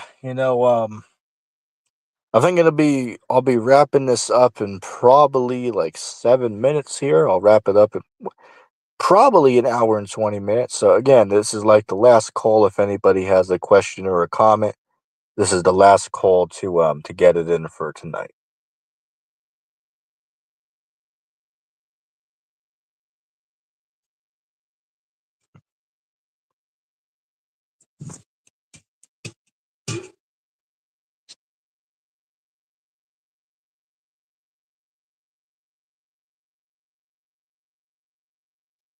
I gotta check something in the back here.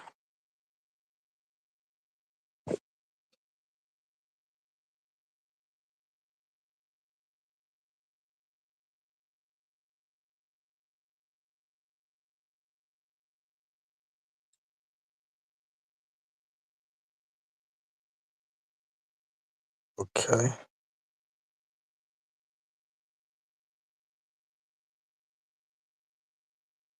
Yeah, how you doing, Martin Berto? He said, "Thanks for putting the real preacher to distinguish from Perry." Well, shit, at least one or two people got the joke, right? Yeah, as I said earlier, the preacher's sitting there, oh, whatever, man. They're like, all I know is Jesus. It's like, okay, well, do you like know anything other than that? Or like all you know is Jesus. And go out to the street and teach people nothing but nonsense. But like seriously, think about how weird this is. Like literally Perry travels the country with his cult and they set up in front of government buildings to talk to people, give them free Bibles and free Pornhub TV shirts or whatever, and say, "Hey, look, just believe in Jesus, and whatever you do is okay. Whether you want to, smoke whatever substance or beat people up or violently attack people or." Steal from the store or, neglect your children, do all to the glory of Christ. I mean, wow. And you're telling me there's knuckleheads on here that can't distinguish between a real preacher and a liar? I mean, come on, you can't be serious. You just cannot be serious.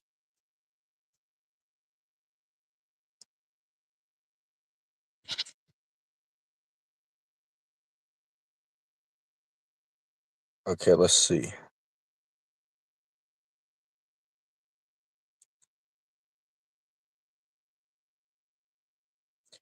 I can't post that comment up here, Drew, because that could get the video flagged, but I see what you're saying.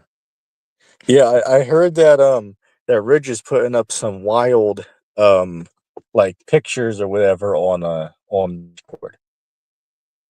As far as Mia and Ridge goes, right, Ridge Napper, a lot of you probably don't know, but I've known Ridge for like nearly 9 years, right? I've known him since he was 12 years old. The guy's nearly 21 now, right?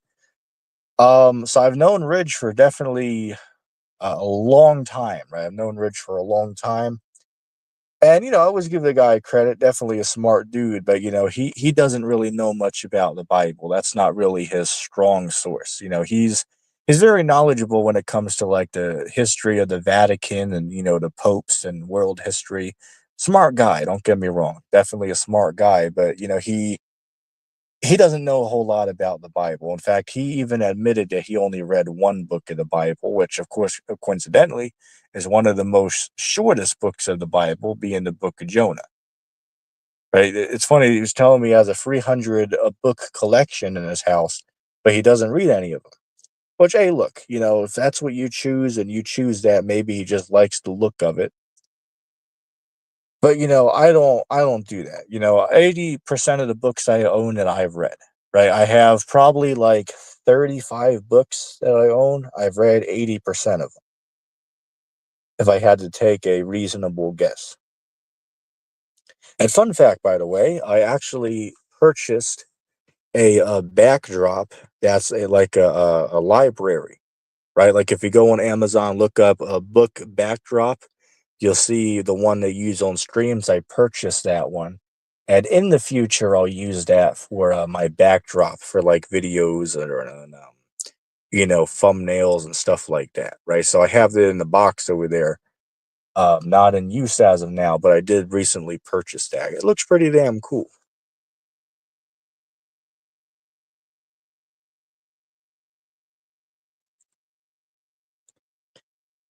Um, Luke said, "What do you think about Rich getting tattoos? Did Rich get tattoo?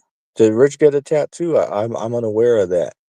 If he did, then he's definitely going against the scriptures. But as I said, that guy's not necessarily he doesn't know much about the scriptures. He calls himself a Christian, but he has limited knowledge. And that's not to be disrespectful towards him. It's just saying what it is. Like say for instance, like Jay, Sacramento Truth Movement, he's a cool guy, consider him my friend, but he's not really sharp when it comes to the scriptures. I'm mostly a meat cleaver over here, right? I'm a meat cleaver knife, right? I'm a cold steel blade. Inside joke. Look that up if you don't know what I'm talking about, right? I'm a cold steel blade, right? I'm a blade forged by cold steel over here when it comes to the scriptures. But Jay is like a little butter knife. If you were to compare our skills when it comes to debates or memorization of scripture. And again, that's not to be rude or disrespectful. He's definitely a really smart guy and knows his stuff on certain topics. But when it comes to the Bible, he's a little bit behind on that. And I just gotta say what it is. If you don't like that, well, that's just what it is. Believe it or not, a lot of you don't know, but going back to 2019, me and Jay actually didn't like each other at first. We were actually I wouldn't say enemies, but we didn't like each other, right? Like we'd say some stuff back and forth to each other that was a little disrespectful. But Jay was friends with Ridge at first, and I was friends with Ridge, right? So over the course of some time, we ended up becoming friends. So again, even though I say that Jay is definitely behind the curve when it comes to his biblical knowledge, I still consider him to be a good friend of mine, and definitely give him respect and credit where it's due, and that's just what it is. Same thing with T Mog. A lot of you probably don't know that I've known T Mog since I was 15 or 16 years old. I've known him since 2018. And even though we would be considered frenemies, right? We consider ourselves frenemies, right? We get along, even though We certainly disagree heavily on some topics of conversation, such as the virgin birth or the quote unquote sequence of the end times, as they would say. Stuff like that we completely disagree on, but most other things we could come to complete agreements on, at least a lot of very important subjects. So we'd consider each other frenemies, right? We're pretty respectful of one another, even though there is some big disagreement on some topics. But you learn to respect that. You know what I'm saying? Let's see. But yeah, if Rich did get a tattoo, then he is going off for doing that. He's definitely going against the scriptures if he did do that. But I'm unaware of that because I don't really use Discord very often.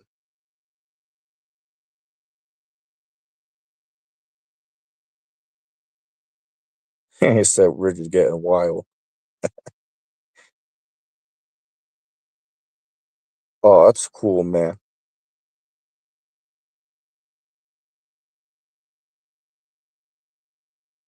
Yo, how's it going, Alfred? Long time no see. Hope you're doing well. Said, hey, ETT, what's a good recommendation for a book? Um, let's see. Recommendation for a book that you should pick up. I actually did a video maybe 4 years ago about book recommendations I'd consider picking up. But if I had to give you a few recommendations off the top of my head, I'd tell you you should probably pick up the book called The Most Dangerous Superstition by Larkin Rose. You should pick up Teen 2.0 by Robert Epstein. You should pick up the SAS Survival Handbook. You should pick up definitely a copy of the King James Version Apocrypha if you don't have one of them. Let's see. I'm, trying to remember some names off the top of the head here because I don't have them all in front of me. There's a book out there called Dead Man's Secrets, and it's a book that goes into all these details about like ancient ruins around the world that proves that there was a technology that existed thousands of years ago that we don't understand. Very good book. I recommend picking up. Again, that's called Dead Man's Secrets.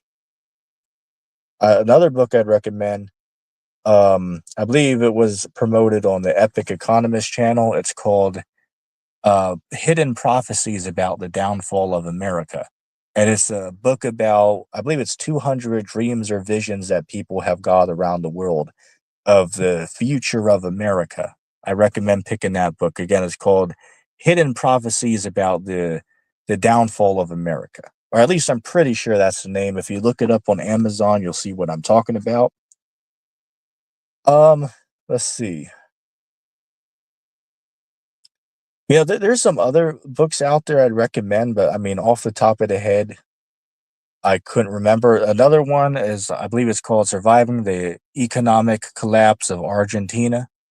If you look that up on Amazon, the cover of the book has like a bomb going off and like a blue sky background and a dude on top of a roof or something.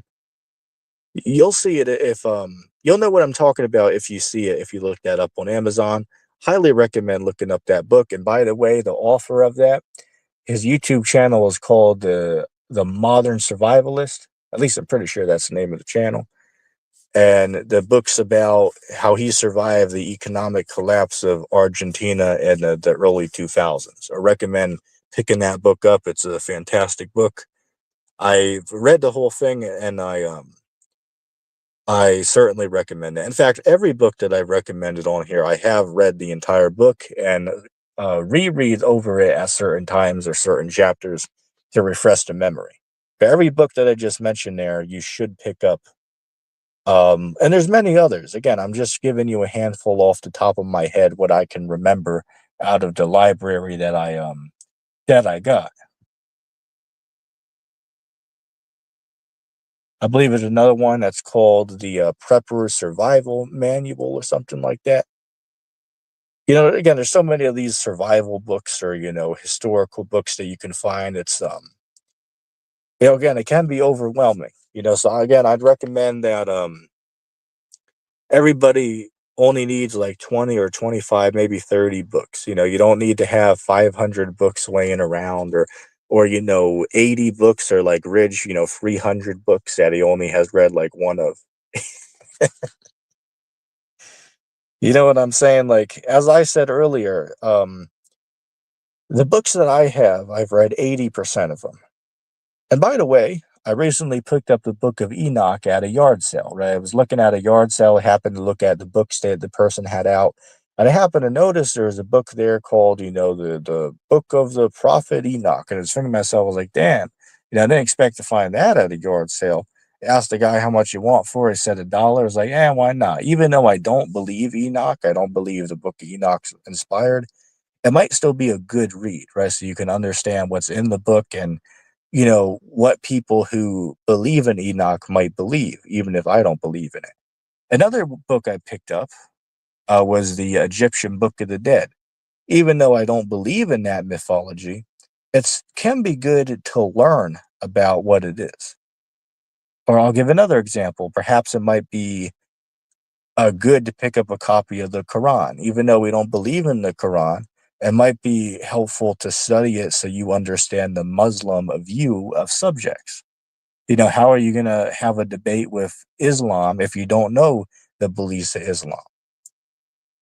Say, for instance, like that's how a atheist might read the Bible and other Christian literature, not because they believe in it, but so they can have an understanding as to the Christian worldview.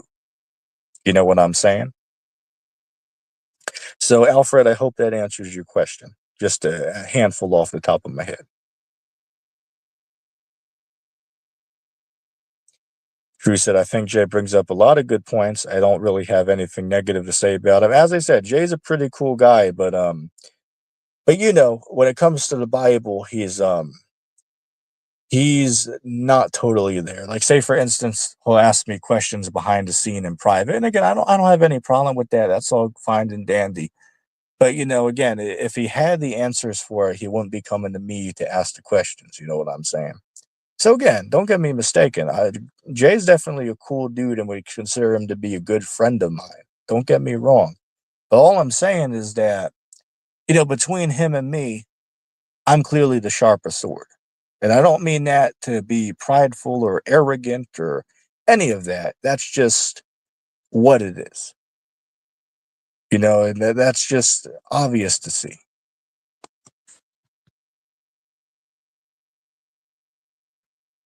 But there's certainly room for improvement. In fact, as I said, I certainly don't have all the answers myself. Right? I certainly don't have all the answers, and I'm still learning. But you know what I find funny though is somehow though Peregrino sit there and say, "Hey, look, I have all the answers. I'm equal to Jesus." But yeah, that guy ETT, oh, that guy's leading people to hell. That guy is teaching people to sin. Well, hold up a second. What? How the hell am I teaching people to sin by teaching them to keep the commandments of God? Like how the hell does that make any damn sense? Like literally, that's such a contradiction of itself. How could you be teaching people to sin if you're teaching people to keep God's commandments? Perry, on the other hand, says, don't keep God's law. God's law can go in the trash bin, but do keep man's law, though. Whatever the U.S. government says, you must obey. But whatever God says can be thrown in the trash. Like, hell, if anything screams agent, because I know Jay likes to, that guy, agent, right? Are these guys, spies or, being paid to, lie to people or whatever? I know he's into that stuff. Right, I know he's into that because he watches a lot of these dudes on YouTube who promote that, right? So if there's anybody out there who's an agent, that must be Perry Green. Just giving my 2 cents on it. If there's anybody out there that's being paid to teach people bullshit, there has to be that knucklehead Perry Green. If I had to make an educated guess, you know what I'm saying?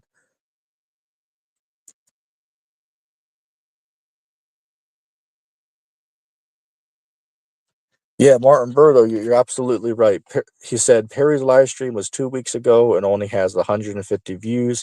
And he is wearing a shirt that says Bible study with the Pornhub logo. What a loser. Yeah, think about that. So this guy is apparently a preacher of Jesus, but yet the dude's literally selling Pornhub t-shirts that say the word Bible in it.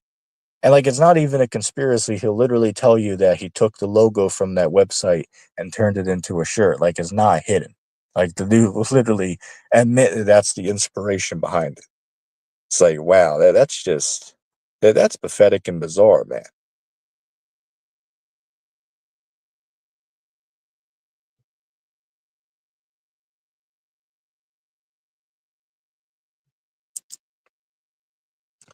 Let's see, the knucklehead Jill showed up. He said, denying the plain truth for teaching us scripture like the virgin birth is a sign you can't read scripture. Or actually, Mr. Jill, what it could mean is that you lack proper knowledge as far as a Hebrew culture and the meaning of words.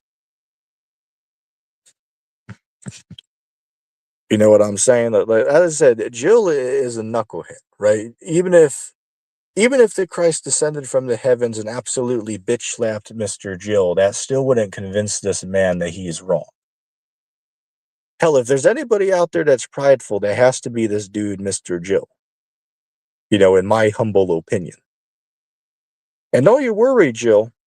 I remember that you wanted to have a conversation about, is slavery allowed in the Bible? Don't, what's the word I'm looking for? Don't think I forgot about that. I remembered it, and sometime in the future, I will take you up on your request for conversation. So don't think I forgot. It's funny. I was talking to an atheist dude the other day, and even he was like, yeah, well, it's obvious when you read the Bible that at least in the Old Testament times, Israel was allowed to own servants. So it's showing you that even these atheists can see these points that, knuckleheads like Jill will gloss over, right, and pretend don't exist.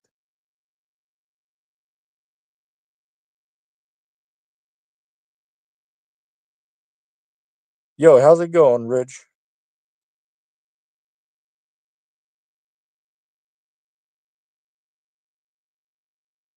Yeah, I say 7 tattoos. I mean, hey, look, man, you can make your own decisions, but if I had to tell you going by the scriptures, then you would be going off. So now that you know that it's going off, I would advise against getting an eighth and ninth. You know what I'm saying? If I had to give the scriptural perspective, that's what I'd recommend. Check out Leviticus chapter 19, verse 27 and 28, where it says, and thou shalt not make any printings upon your flesh. Well, that's what a tattoo is, right? So again, you can make your own decisions, man. But if I had to give you scriptural advice, I'd advise you to, not ink up your body in the future. Would be my advice for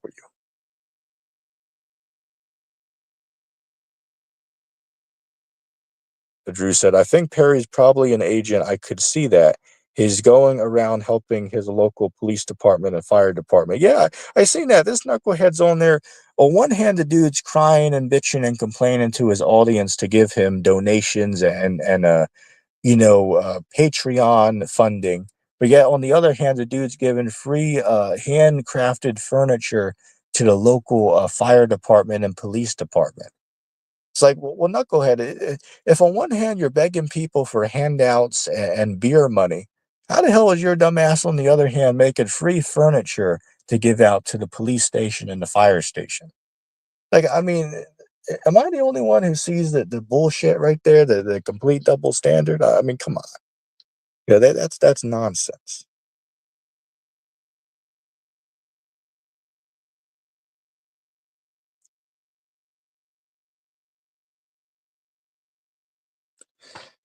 Yeah, I hear what you're saying. He said it's not surprising. I mean, you got some people out here that are rainbow preachers. Yeah, I've seen them. I've seen them.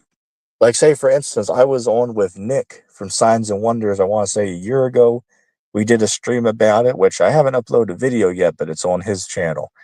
And we were having a discussion about these, rainbow cults and even Christians out there teaching the rainbow agenda. And he showed me a video of this one pastor out there who literally is a official pastor and leader of a congregation. And the guy's out there literally teaching, well, yes, you can be rainbow and follow Christ. Like, he even went to a scripture where it says that Lazarus came out of the tomb. And he focused on where it says that Lazarus came out, and they tried to say, well, look, Lazarus came out as gay.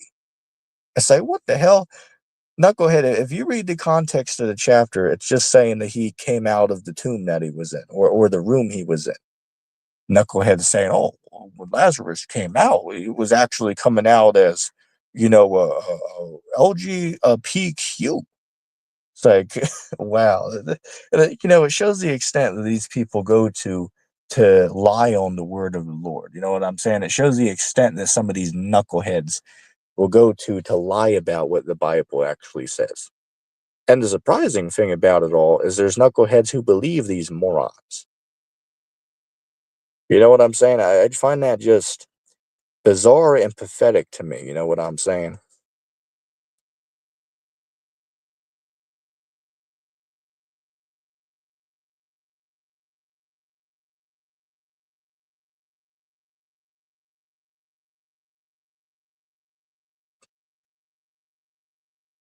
Let me see real quick.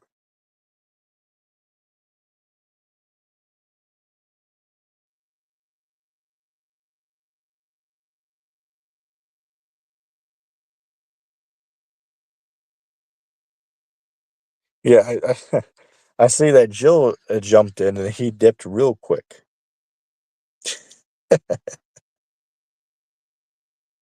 It's funny, like Jill will sit there and say, "Oh, well, Hebrew Israelites been deceived."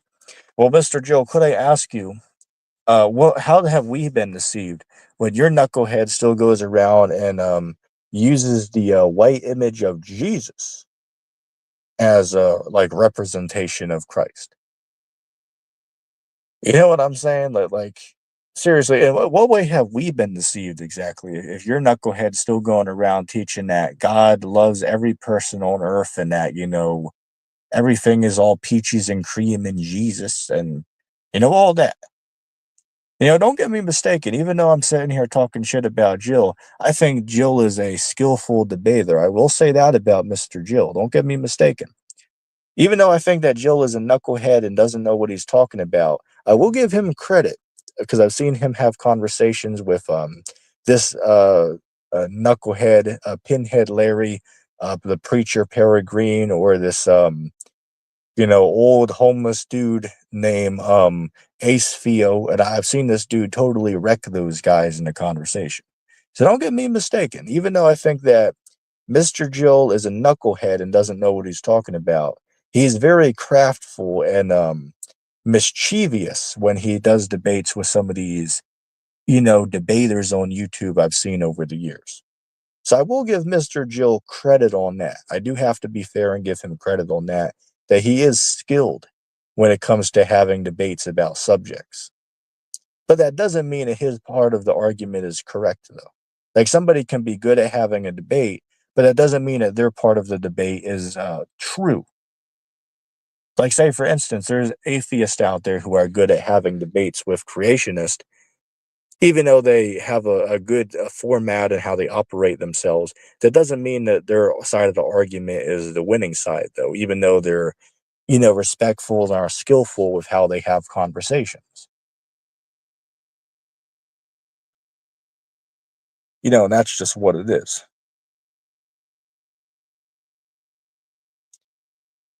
My thoughts on Pastor Steven Anderson.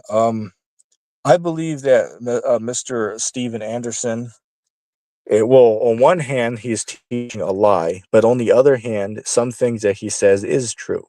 Like, say, for instance, how he says America's Babylon and, that rainbow people are not allowed in his congregation. I give him credit on those things because most pastors wouldn't say that and wouldn't hold those restrictions against people like how Steven Anderson does. So, at least on those subjects, I must give Steven Anderson credit that he uplifts the Bible's rule about, no rainbows allowed. Give him credit there. He says America's Babylon. I'll give him credit there.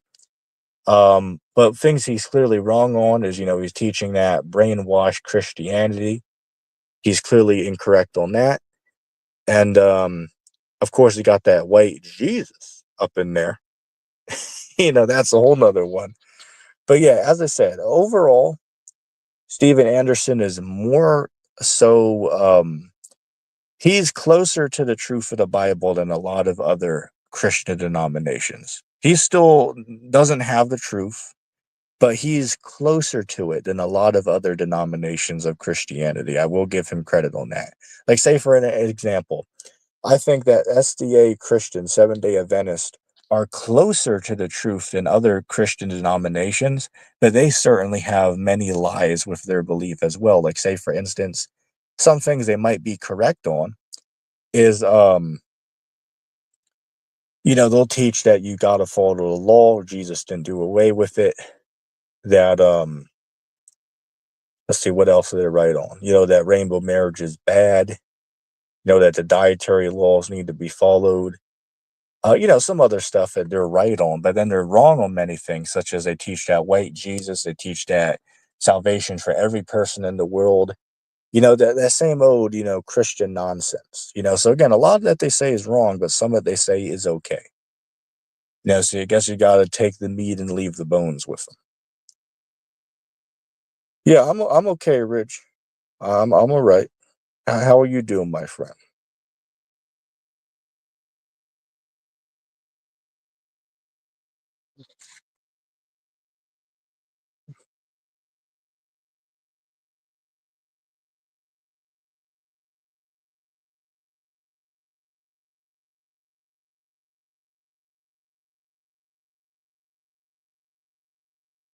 Yo, Rich, you want to come up here, man? I only have like 20 minutes though, because I'm gonna wrap the stream up at 2 hours. Right, I'm gonna wrap the stream up at 2 hours. But if you want to come up here for 15, 20 minutes, I can do that. But it's not gonna be an hour-long thing though. But I'll give you that choice.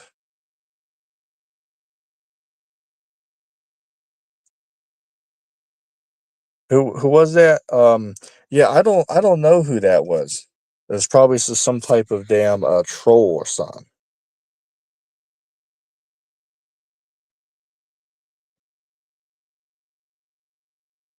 All right, I'll put a link up for you.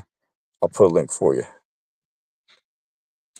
But do me a favor though, Rich, just so I know it's truly you that clicks the link. Just flash the camera, like put the face a screen on, just so I can see it's you and not some type of impersonator trying to come up here. Thanks very much.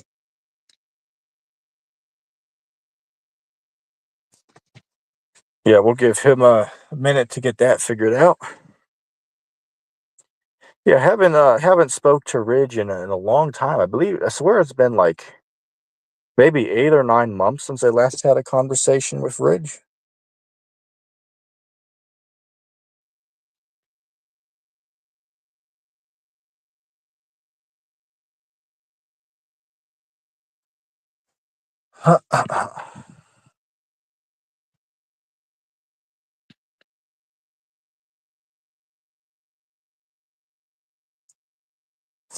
Yeah, just waiting for him to figure that out there. I don't think I have any other comments here to respond to. Shit, I had to block 2 or 3 people tonight. Some spam, troll bullshit.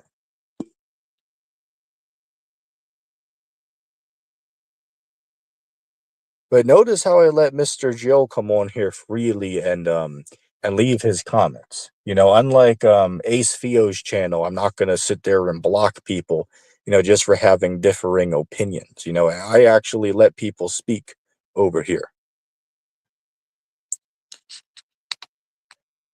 All right, what's Yo, up, Rid. man? Yo, can you hear me? Yeah, man, can you hear me? Yes, sir, I can hear you. How you been doing, Rich? It's been like 8 or 9 months since I've talked to you. Yeah, man, I've been doing pretty good, man. How about you? Yeah, it is what it is, man. We're just taking life a day Yeah, at a time. yeah, man. I don't know if we've texted a little bit about this or not. We might have, but I never really got a chance to just really talk to you about it. I'm not too big into the flat Earth thing as much as you are, but that final experiment thing was pretty fascinating. And you had a lot of people saying it was fake or staged, and everybody that was part of it were controlled opposition. And I don't know, man. What's your take on all that? Yeah, good question. As far as the final experiment, I've been keeping up with it. Like I was watching in real time. Keeping up with all the live streams and all of the updates coming from Antarctica. So my Yeah, thoughts on it is, I believe it was real. I don't believe there's anything fishy or staged going on. As far as Jaron changing his position from being flat earther to globe, I just think that's what he decided, right? Like he went down there, saw something that convinced him yeah, that the flat earth was wrong, and I'll respect his opinion. I don't believe that he's sold out or, some type of Mason. I do yeah, disagree with his position, but I don't think that he's being dishonest. I don't believe he was paid. I think he just generally saw something he couldn't explain and decided to honestly change his view. yeah. That's And my thought as far as it him. it might not mean the flat Earth is wrong. It may just mean that the map got something wrong, or part of the theory Right, was right. wrong, I right? agree with you. One thing I can agree on with Jaron is that all the flat Earth maps that people have been arguing over the last 10 years, they do need to be disregarded and have to Yeah, re-evaluate and rethink. Now, that doesn't mean that the flat Earth is wrong. It just means that the maps that people have been making up and debating for the last decade need to be reconsidered. right. And but yeah, I agree with you. And I still haven't made up my mind on flat Earth or anything about it. I definitely don't believe everything NASA says, obviously. But thing is, like, as far as people saying it was all staged, like, just the amount of work and time to make a fake Antarctica, and just it's just so unreasonable. Like, that's I don't know if like that's some next level paranoia and like schizo conspiracy stuff to say that it was all staged. Yeah, yeah. I mean, it's really just pathetic and sad if you think about it. Like, say for instance, like there was even a video on a Will Duffy's channel, which is the guy who paid the $300,000 out of his own pocket for the Yeah, experiment to actually happen. But there's a video that he has on his channel, which anybody can look this up. It's called the Flat Earth Experiment. I believe they have like 25,000 subs or something like that. But the video on their channel, they show a drone that they sent like a mile or two into the sky, and you can literally see for, I wouldn't say hundreds of miles, but you can see for miles and miles and miles in all directions above Antarctica. So clearly, off of that alone, it shows that the drone really is going up. They're not in some type of studio or yeah, sound stage that everybody tried to claim that they were. And I was watching. There were so many different bizarre and retarded arguments that people were yeah. trying to There come up with. was the Really strange. craziest one. The craziest one was that, and I forgot how it goes. This was all like half a year ago, but I think the video said that like the way that Jared was walking in the snow, like he the way he was walking was he was performing a Masonic ritual in the snow, like with his movements or something like that. Wow, that's crazy, man. That's crazy, but it shows you the extent that knuckleheads on YouTube will go to validate their nonsense. Like I said a couple days ago, that like guys like Mhm. Russian vids, and don't get me wrong, I do respect Russian vids, been watching him for 10 years. But some things he say is just completely ridiculous on there. Like he's the kind of guy who will watch a random news story about like a local robbery, and they'll see the number 33 on the background Yeah, of like a gas station and be like, oh well see, that means this is all staged and faked. It's like, no, dummy. Sometimes these numbers just show up at times. Sometimes yeah, it happens. Like say for instance, I went to the store and got 4 items the other day, and my bill came to like 733 for them. It's like, yeah. okay, the number's there, but it doesn't mean nothing. It just so happened to be Right, 33. and here's the other thing, man. When it comes to numerology, or what do they call it, geometry or something like that, Right. every single number means something. So when somebody's trying to make a conspiracy out of something, it don't matter what number it is. It could be 874, and I'm sure that that means something somewhere, right? So every number Right. means something. It don't matter what number it is. They'll pull up some website or be like, "See, in this cult or this secret society, this number means," and just it's like, man, sometimes it's just a number. Right, right. Like, don't get me wrong. Like, sometimes if you watch a TV show or a movie and see like numbers hidden, sometimes there's meaning to it, obviously. But, it comes a point when people are just being too schizophrenic Yeah, and, childish. Like, say, for instance, not only with this, but just on YouTube live streams in general. Like, you see how easy it was for me to bring you up here, but some streams I'm seeing, like new channels, I'll try to join them and they'll have to make me do all these tests. Like, okay, put your icon on. It's like, okay, I'll do right. that. Now, wave. Okay, he did that. Well, how about that's still not enough. What's your name and country of origin? And Yeah, you have to tell them all that. And then it's funny, like I even got my own hat to show them that I am the guy in my profile picture, and they still didn't let me up. I'm thinking to myself, how is it that joining a YouTube live stream is more difficult than getting through an airport TSA security yeah, checkpoint? You know what I'm saying? Like yeah, this is yeah. getting pathetic. Well, speaking of like hard live streams to get on, remember there was that one guy you wanted to join his stream and debate him, and he wanted 300 an hour. Oh yeah, you're talking about that knucklehead that calls himself the Southern Israelite. The dude goes Yeah, around, oh, number one debater, number one scholar, and he's like, "Hey, look, you have to pay um $300 every hour, and it can only be a minimum of like 3 hours." So the dude's basically saying, "Hey, look, you have to pay me $900 to do a 3 hour debate." I think to myself, like, yeah, what the hell? What the hell? right. It's crazy, man. Yeah, and like the other thing is when it comes to the media, like obviously I've studied Operation Mockingbird. I know the CIA makes propaganda in the media and all, but that's on a national level. If you were going to say every local news station was completely fake and staged, that would literally involve millions upon millions of people in this conspiracy, and it's just impossible. Right, like, something weird, Rich, like, I remember when the war in Ukraine began, I was going on some of these live streams and talking to people, like, an honorable mention would be that knucklehead Primal Man, and I brought up, like, the Yeah. war in Ukraine, and he's like, all that stuff's, like, staged, and, it's all just, like, all staged out and, not real." And I'm thinking to Hmm. myself, like, do you really mean to tell me that all of the videos from civilians online of, like, missiles coming in or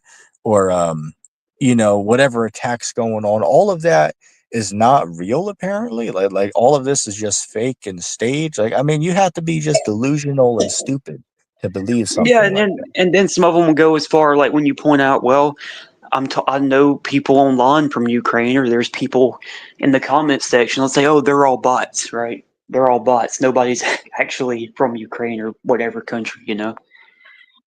Right. Like, a Um, whole nother honorable mention with that, yeah. Ridge, is I went on this dude. I don't know if you know this guy named Silver Rain Soul Unchained Mind. Does that name ring a bell? No, I haven't heard of him.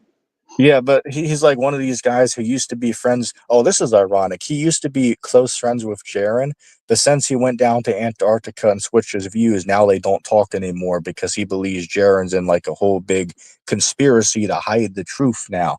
But Yeah. reason I'm bringing him up is I went on his stream maybe 2.5 years ago, and I brought up the topic of September 11th, and we were having a discussion. I was saying, "Hey, look, before y'all jump down my throat, I'm not saying that the story that we're told is 100% true. I'm not saying that. Right. Right. Well, all I'm saying is that there were real planes used during the event because these dummies were saying, oh, all of it's just CGI. There were no planes.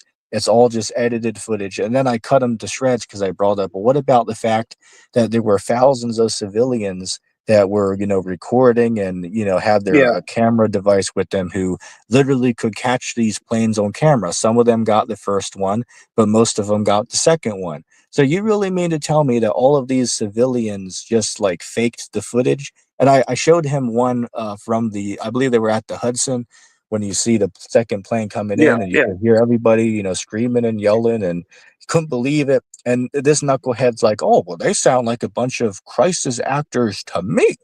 You know what I'm saying? Like this is just stupid at this point. So this Yeah. knucklehead and all And his brain rotted zombie followers really believe that all yeah. these Yeah. videos of the planes are fake.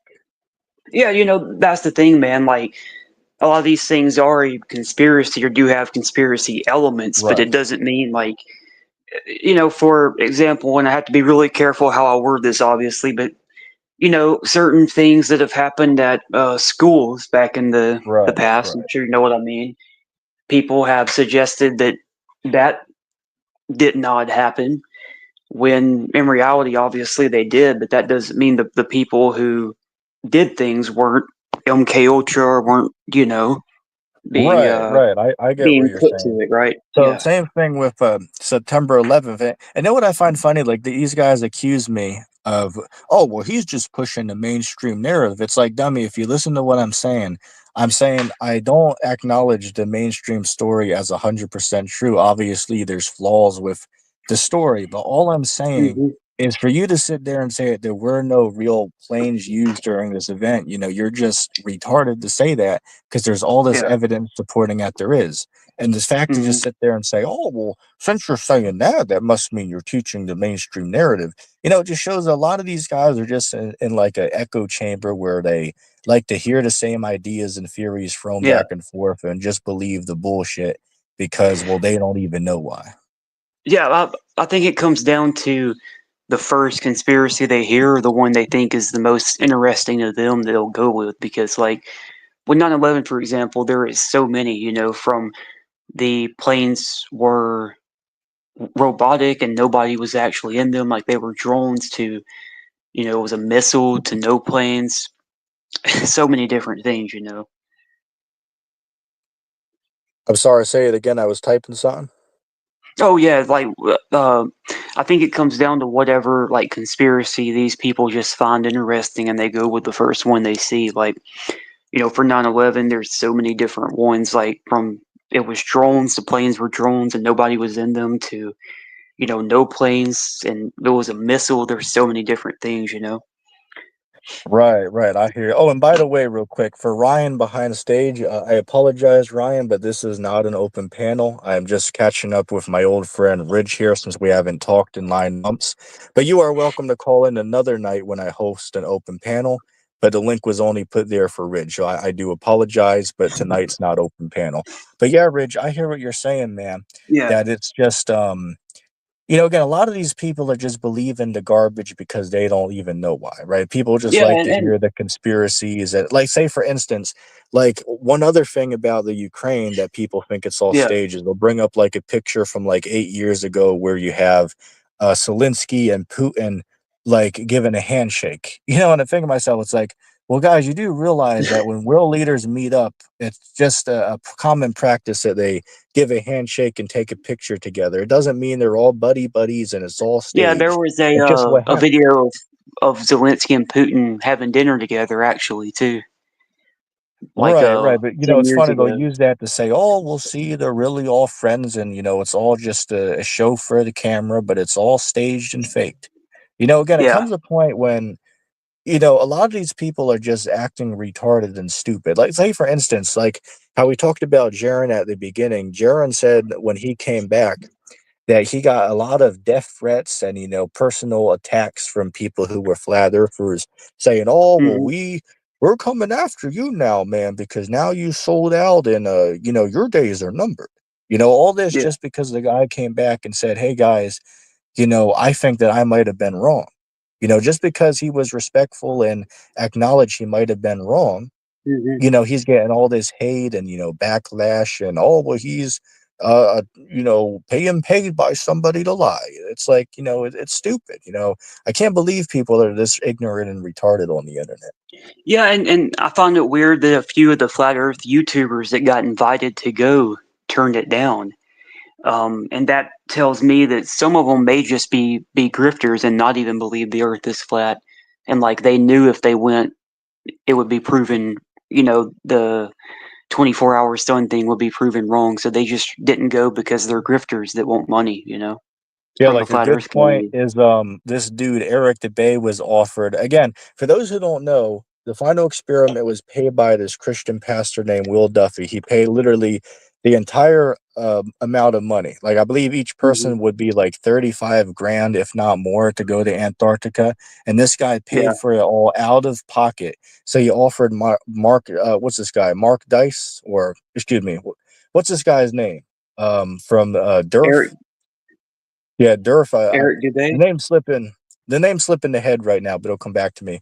He offered. Oh, David Weiss. That's what it was. It was Uh, David Weiss and what's this other guy? Eric Dubé. Right. He offered both of them a paid trip to Antarctica, and they both declined. But of course, they both turn around now and say that it was all staged and faked. And again, don't get me wrong, I consider myself a flat earther, but even I will yeah. acknowledge that to sit there and call the final experiment fake and staged is just ignorant and retarded to hold that perspective. Yeah, it's a grift, man. Like these people knew they would be proven wrong, and they refused to go because they knew if they went, their grift would be over, and then people would say that they're working for the government. Right, right.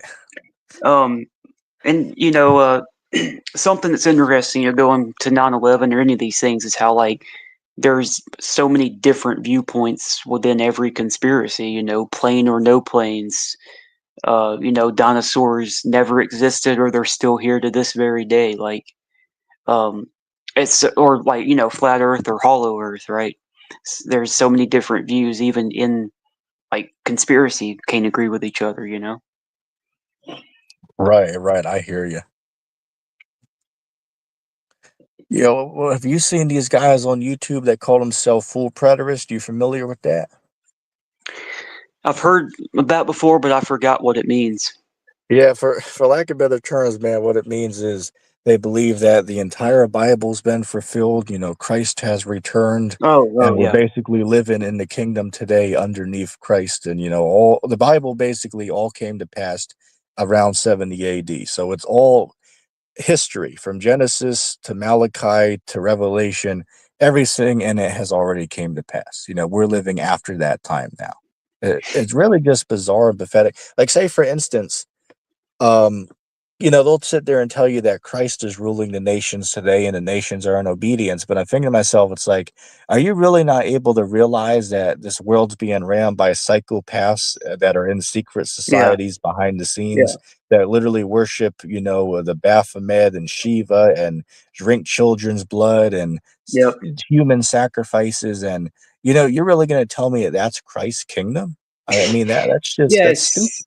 it's so bizarre, and like so the comes down to the Nero in 69 AD. People believe that he was the Antichrist, and uh, it's not in the Bible, but historically, he apparently had Peter and Paul crucified. And it's like, yeah, the dude was an evil guy that had the devil in him, but obviously he wasn't the Antichrist, right? Right, right. if Hell, like yeah, I'll give you an example. Like there was this dude of Vlad the Impaler that had like yeah, thousands of yeah, people impaled. That doesn't mean that he was the Antichrist. right. Yeah, there's just a lot of evil people in history. Right, right. Again, these guys are just so laughable and just strange. Like, say for instance, like I'll ask people, if you read, I want to say Isaiah the second chapter, it says that the nations wouldn't learn war anymore. And then I ask people, but how could you say that we're living in Christ's empire today or that he's ruling the nations if literally we're like on the verge of a third world war right now, with all these conflicts going on around the world? Like Yeah. seriously. And then a whole nother point, which we do gotta watch the wording here because YouTube don't like certain words. But how could you say that the people of Israel are, well, they're God's people dwelling safely Hmm. today? But how the hell could that be the case if October 7th happened? And even to this Yeah. very day, they're at conflict with all these surrounding nations. That Yeah. doesn't seem to match up with what the Bible says. Yeah. Exactly. Exactly, man. And it's funny. I remember back in 2018, whenever Trump met with Kim Jong Un, right, and there was peace between America and North Korea, and of course he was good with Putin and China, and people were like, "This is, this is it. Like we're in a time of peace now, and now look at where we're at." Yeah, it shows you that things can truly change, very quickly. Like, say, I was talking about earlier, probably didn't get to see, but 2016 was definitely, a better time. Those were better days compared to now. Of course, there were Yeah. bad things happening here or there sometimes back then, of course, but that compared to today, they literally don't compare, in every way, shape, and form. back then it was just much better times, compared to now. I mean, hell, at this point, we're on the verge of, nuclear weapons being used. Every time you turn on the TV, Trump's on there talking about the imminent threat of World War III and, possibly going to war with China or Russia. It's like, I don't know how anybody could believe that these are peaceful times underneath Christ and, all this bullshit. You know what I'm saying, man? Yeah, and that reminds me when we were speaking of earlier about like the conspiracies and the crazy ones. There is a group of people who believe that that nukes don't exist and that nukes can't exist on a flat Earth.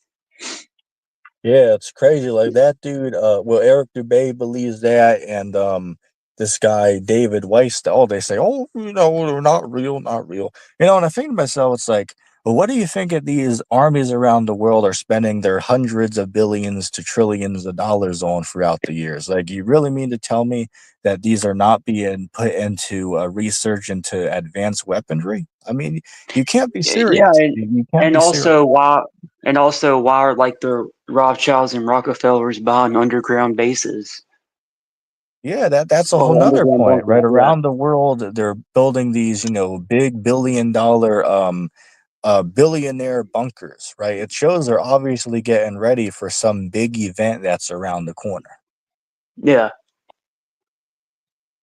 But these guys, what I find funny? It's like everybody thinks they're an expert just because they watched two conspiracy videos on YouTube, made up by some knucklehead in his mother's basement. You know what I'm yeah, saying? yeah, man, Everybody is an and expert now. yeah, that's the and man, none of these people actually read and like I know I don't read full books, but I've mastered the art of like PDF archives, and Right. I'll look up a word and click search, and it'll bring me right to that in books. Anyway, like I've scanned through so many conspiracy books, and the stuff you learn in those books, man, no YouTube video talks about. I mean, like you can't like consider yourself an expert in these things without getting or reading some of those books. It Yo, just let, goes let into me so give you much an more detail. example just to Yeah. prove how ignorant some of these guys are, like David Weiss. Like, you remember the Titan implosion that happened a year or so ago? This dude, he mentioned it in his some of his interviews and said, "Oh, well, yeah, remember that fake sub or whatever? Like, why would people want to go in there? There's no windows to look out to see the Titanic." And I'm thinking to Yeah. myself, it's like, dude, if you would have took 2 minutes to do research, they literally show you a picture of the craft and literal video from previous expeditions. And the whole allure of the craft is you get to Hmm. go in it and see the Titanic through the porthole, the literal window in the ship to see it. That's why these people are paying 200 grand, because they get to go down and see the thing with their own two eyes. Like, that's the whole reason they're going down there. It's like, you can't sit there and just lie about these things, man. Like, that's not cool. So it shows how ignorant some of these people are on Wait, some of the topics that they speak of. so this guy was suggesting people are paying to go in a fake submarine with no windows. Well, let's say this. What it basically was saying is, oh, either it's just a fake news story to, you know, bring some diversion against some other bigger story, and if it was real, they're just going into like a submarine with no windows, and they'll just like see the Titanic through the TV screen that they have there. Basically, that's what he Yeah. was saying. It Wow. just shows that some of these dudes do no research into what they're talking about. You know what I'm saying? Yeah. Yeah. By the way, have you ever heard of a guy named Hans Wormhat? I don't believe I've heard of the dude. So speaking of like the people that think everything is hoaxes, this guy. And when I first came across him, I thought he was a troll, right? But he was this flat Earth guy, and he was saying that pandas were a hoax, apes were a hoax, like it's humans dressed in.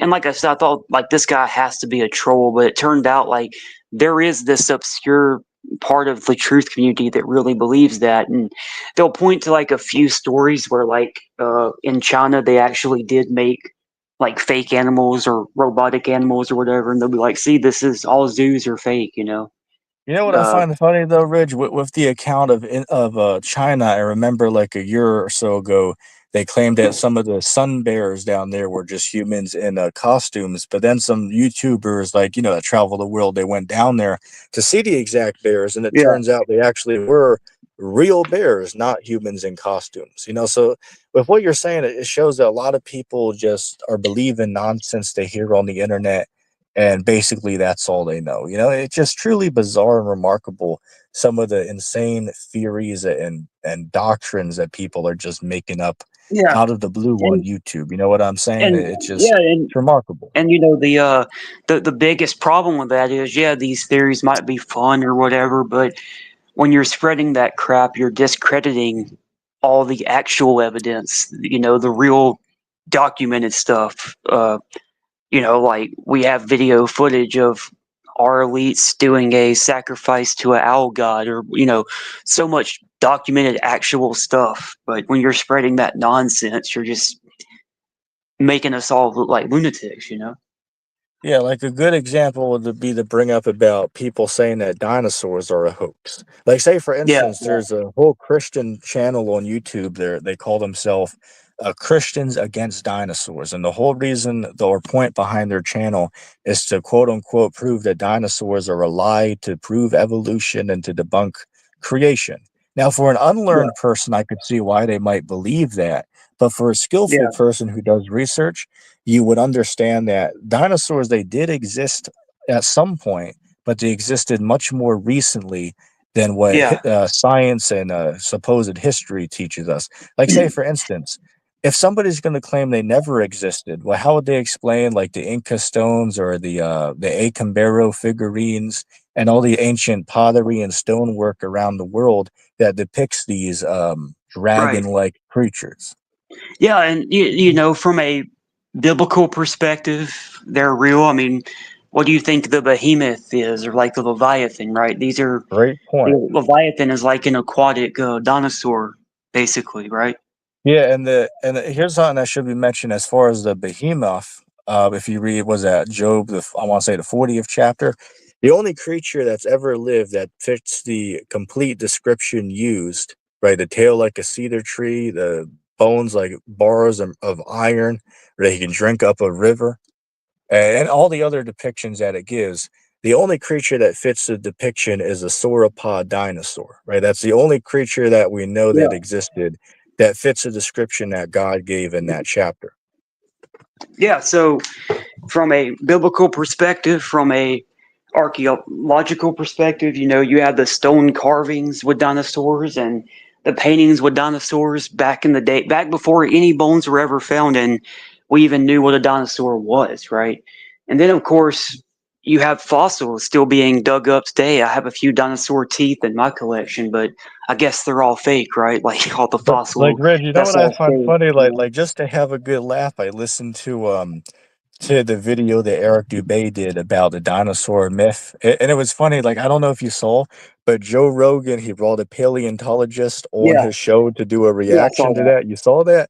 Man, that Yeah, was hilarious. I watched it every year for entertainment. But yeah, what I find funny is Eric will say, "Oh, well, it's only like scientists and paleontologists that find these bones coincidentally."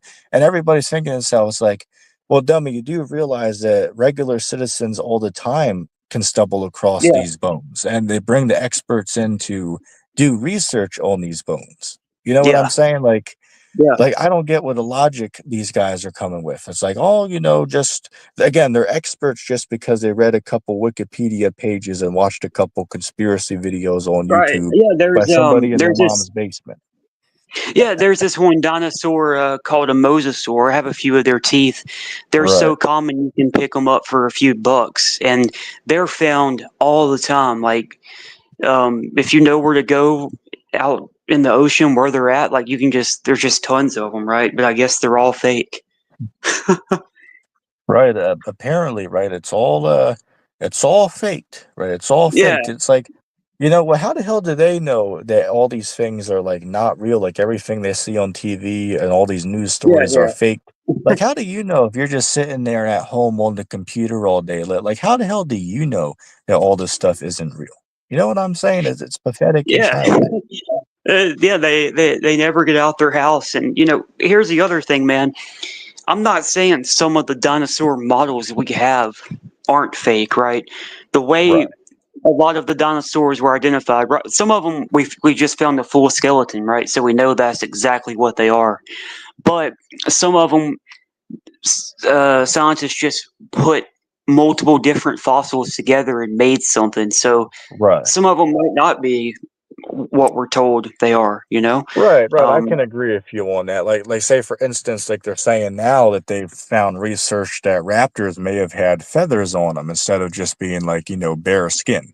yeah, yeah, So the research is definitely being done still to this day on what the dinosaurs, what they look like, how tall they were, what some of them ate, or again, we don't know all the details of all these things, but one thing we know yeah, for sure is that these creatures walk the earth at one point. And, to sit there and to deny these facts, like say, for instance, they'll tell you, well, all the bones in museums are all faked and it's all staged to trick people. It's like, yeah. well, hold on a second.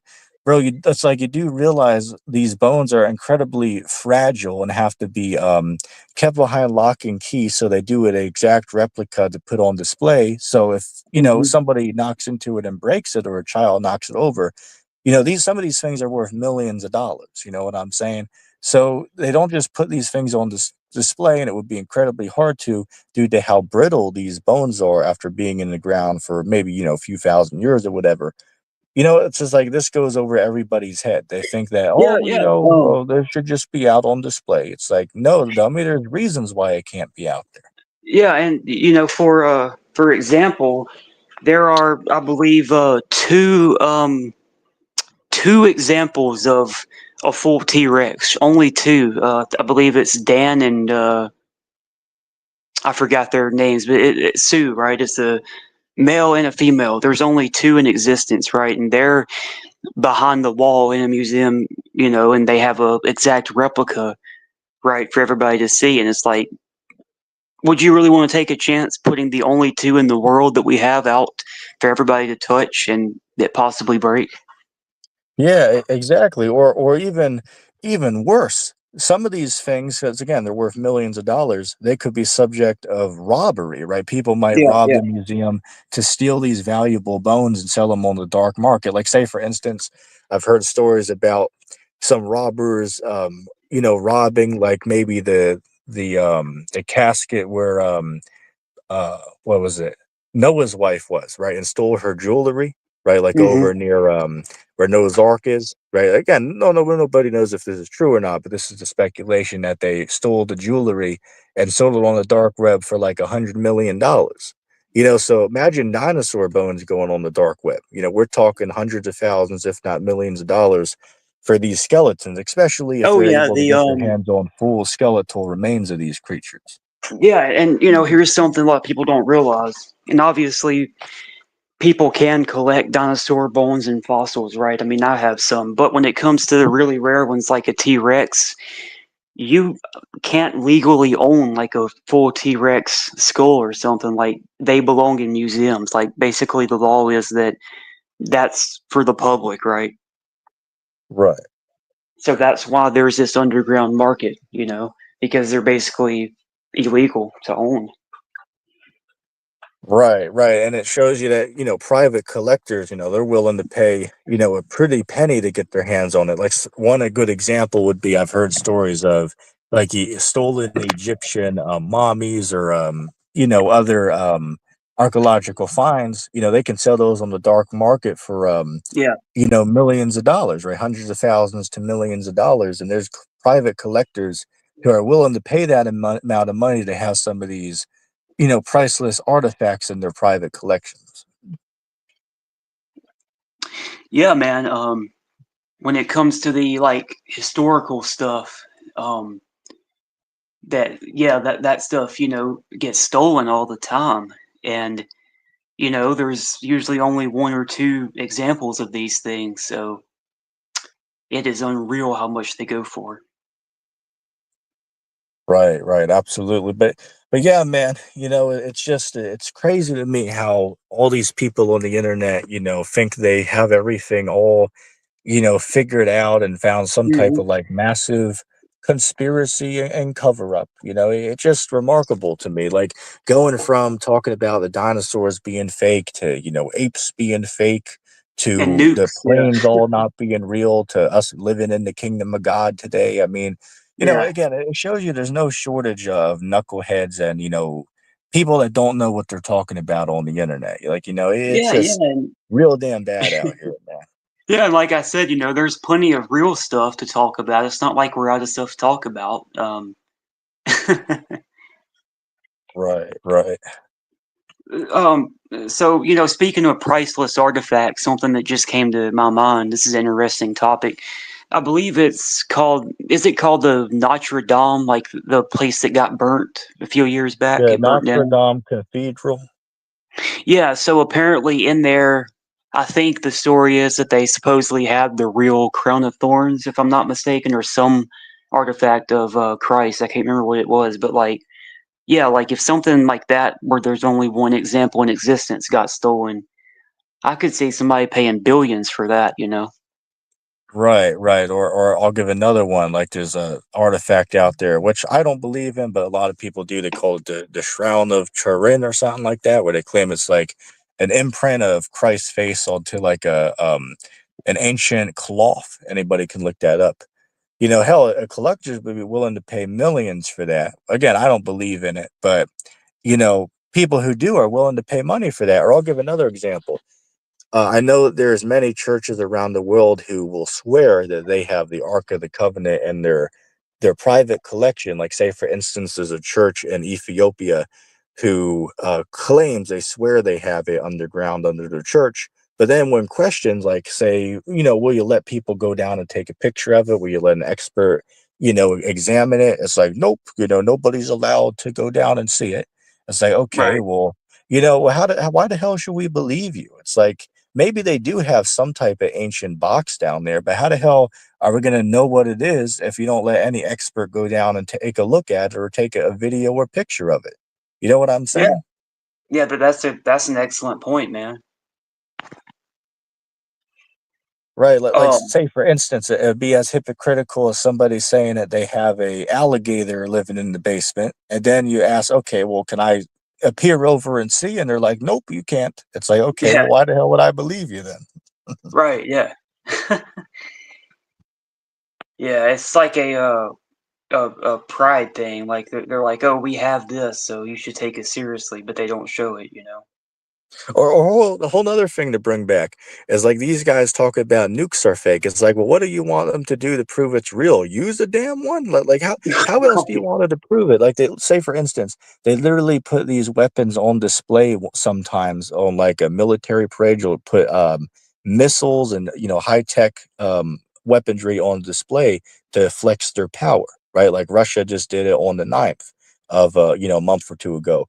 I believe what was it, May the 9th? They do their Victory Day parade over there, where they Yeah. show you some of these missiles they have in their arsenal. It's like, so what do these conspiracy theorists want them to do to prove that these weapons are real? I mean, they're literally showing these things and showing how they would operate. Like, say, for instance, on YouTube, there's probably 100,000 videos where they demonstrate how a nuclear launch would take place, and all of the information and all of the processes necessary for the launch to happen. You know what I'm saying? So I don't get what the next step is that they want them to prove that they exist. I mean, what information do they want to prove that? I mean, you ask these guys and nobody has any idea. All they know is, well, they're not real. It's like, okay, well, how Yeah. the hell do Yeah. you know? There was also a simulation video years back, I believe. It was released by the Russian government. I believe it was of Florida, and there was like a nuke Yeah, it hitting was. Florida and blowing the whole thing up. Yeah, And I it's seen so that weird. exact Like, video you're talking about. I yeah, saw that. like what did Russia mean by that? It makes you wonder. Right, right. Oh, but I forgot, man. They're all friends behind the scenes. All the world Right. leaders are. There's no beef between them. It's all faked and staged.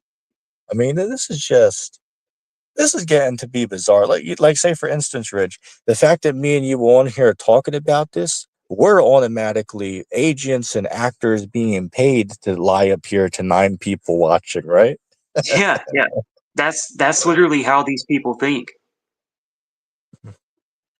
Yeah, it's so bizarre to me. Like think about that. Like there's literally dummies out there who will say that me and Ridge were being paid by somebody. We're agents and actors being paid to sit here and lie Yeah. to Well, a handful of people watching.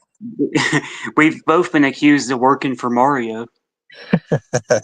Oh yeah, yeah. Like think about this logically. How the hell is Andrew Ashby gonna sit there and say that I'm being paid by Mario just to stand up and say, well, look, the guy's not, even though I don't like Mario and don't, Yeah, watch him, I don't believe the guy's doing anything to little kids behind the scenes. And just because I said that, automatically I'm being paid by Mario and yeah, I'm a Mario shill. And of course, he leaves out the fact that I'm a Hebrew Israelite and the fact that I said Mario is wrong with what he teaches. Of course, yeah, that's yeah. left out of the equation, though.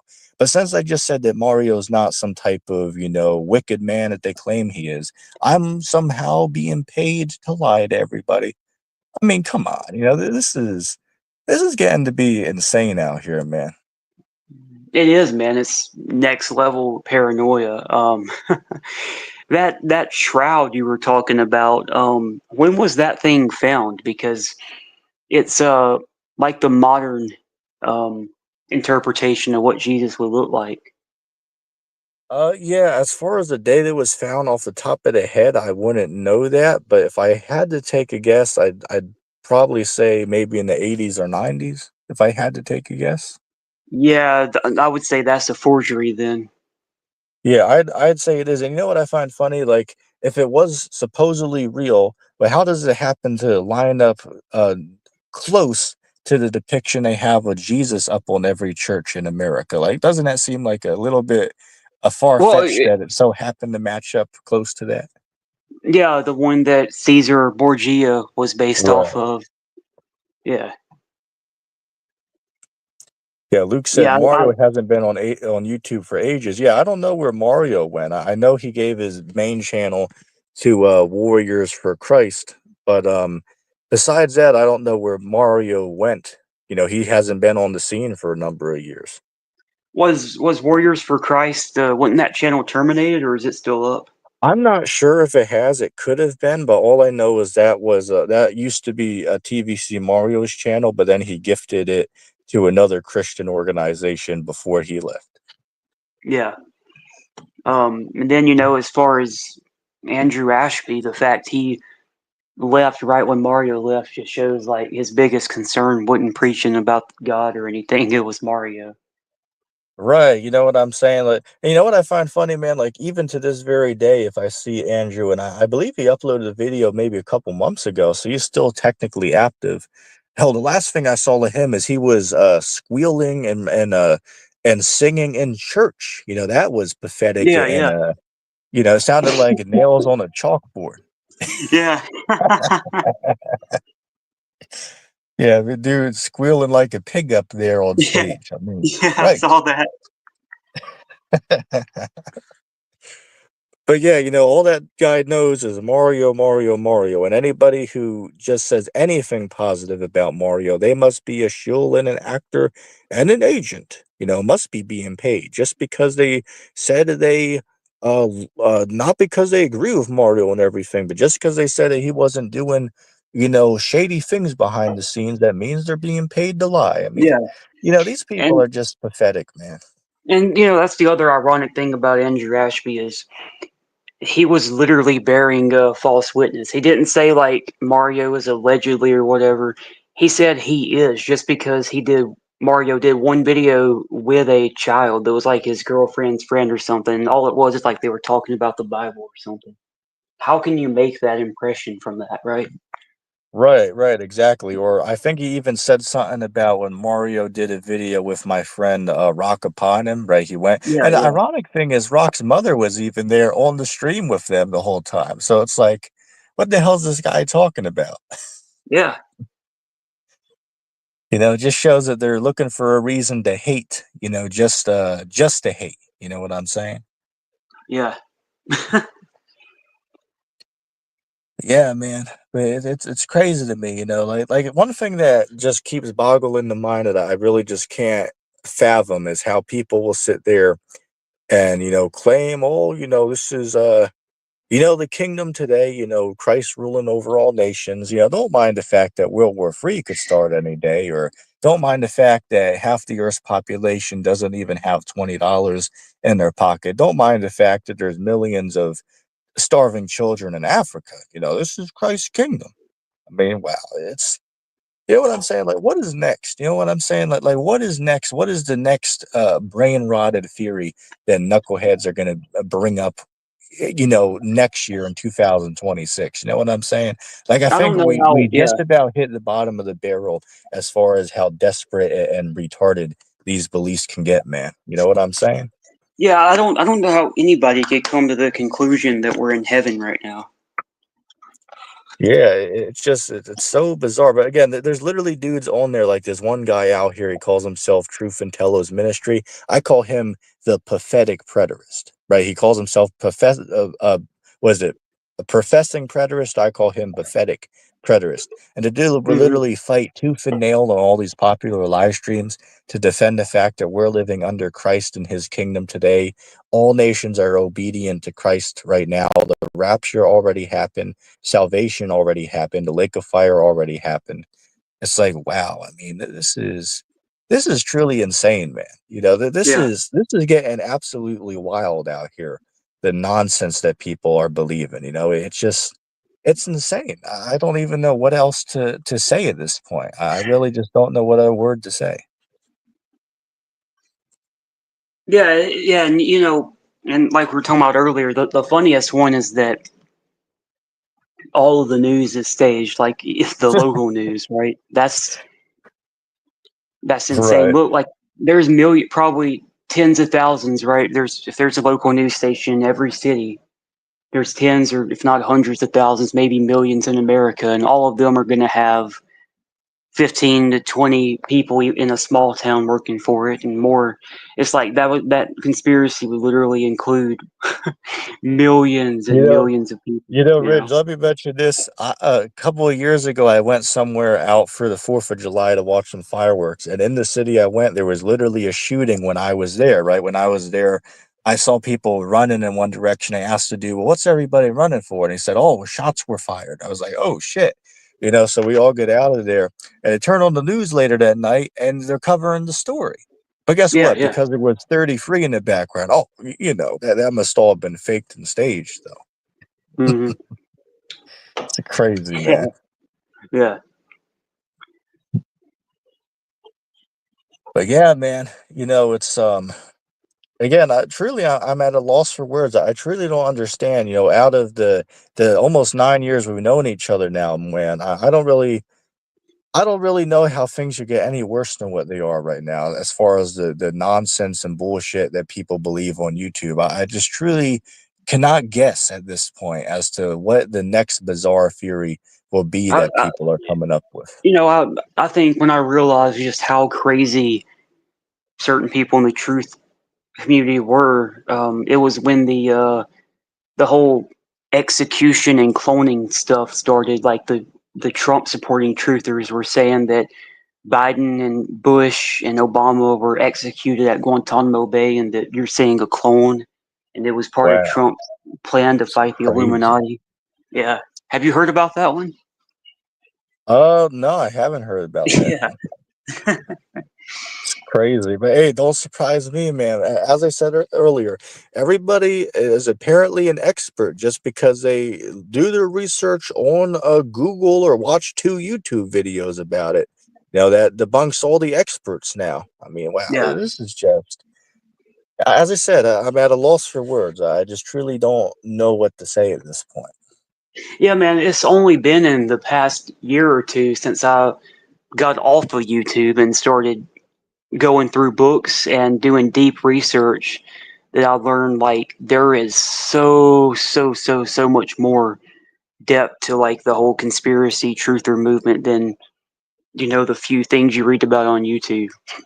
There are hundreds of secret societies that never get mentioned. It's so much deeper, but most people have no idea because they just watch YouTube videos about Freemasons or the most basic stuff. And you know what I also find sick though, man, is like even these average Christians out here, they'll consider you to be, hateful and anti-Jesus just to bring up that God is against, the way people are living in the society, like, man and man marriage or Yeah. bestiality or, all this other garbage. And it's so bad now that even the Christian churches are pushing this. Like I keep bringing up the fact that even earlier today, I was out walking and I just saw this church downtown, two churches who are flying the rainbow flag outside the church. And I'm thinking to myself, it's like, what the hell are y'all doing? It's like, aren't y'all supposed to represent Christ? So how can y'all literally sit here and promote things that your book literally condemns? And you ask them about it, and you're considered to be the anti-God person for hating on the Yeah. group. It's like, Yeah. it shows that these Christians are just don't know the Bible. Like a verse to mention would be Matthew chapter 15 and verse 7 to 9. It says, "These people, they honor me with their lips, but their hearts far from me. But in vain do they worship me, teaching the doctrine and the commandments of men." And that's vast majority of these churches out here. Yeah, and when it comes to like the LGBT flag, issue in churches, I've studied like what these progressive Christians say, and what they say is that in the original Hebrew and Greek, that that's not what it's saying. That it's not saying that it's a sin.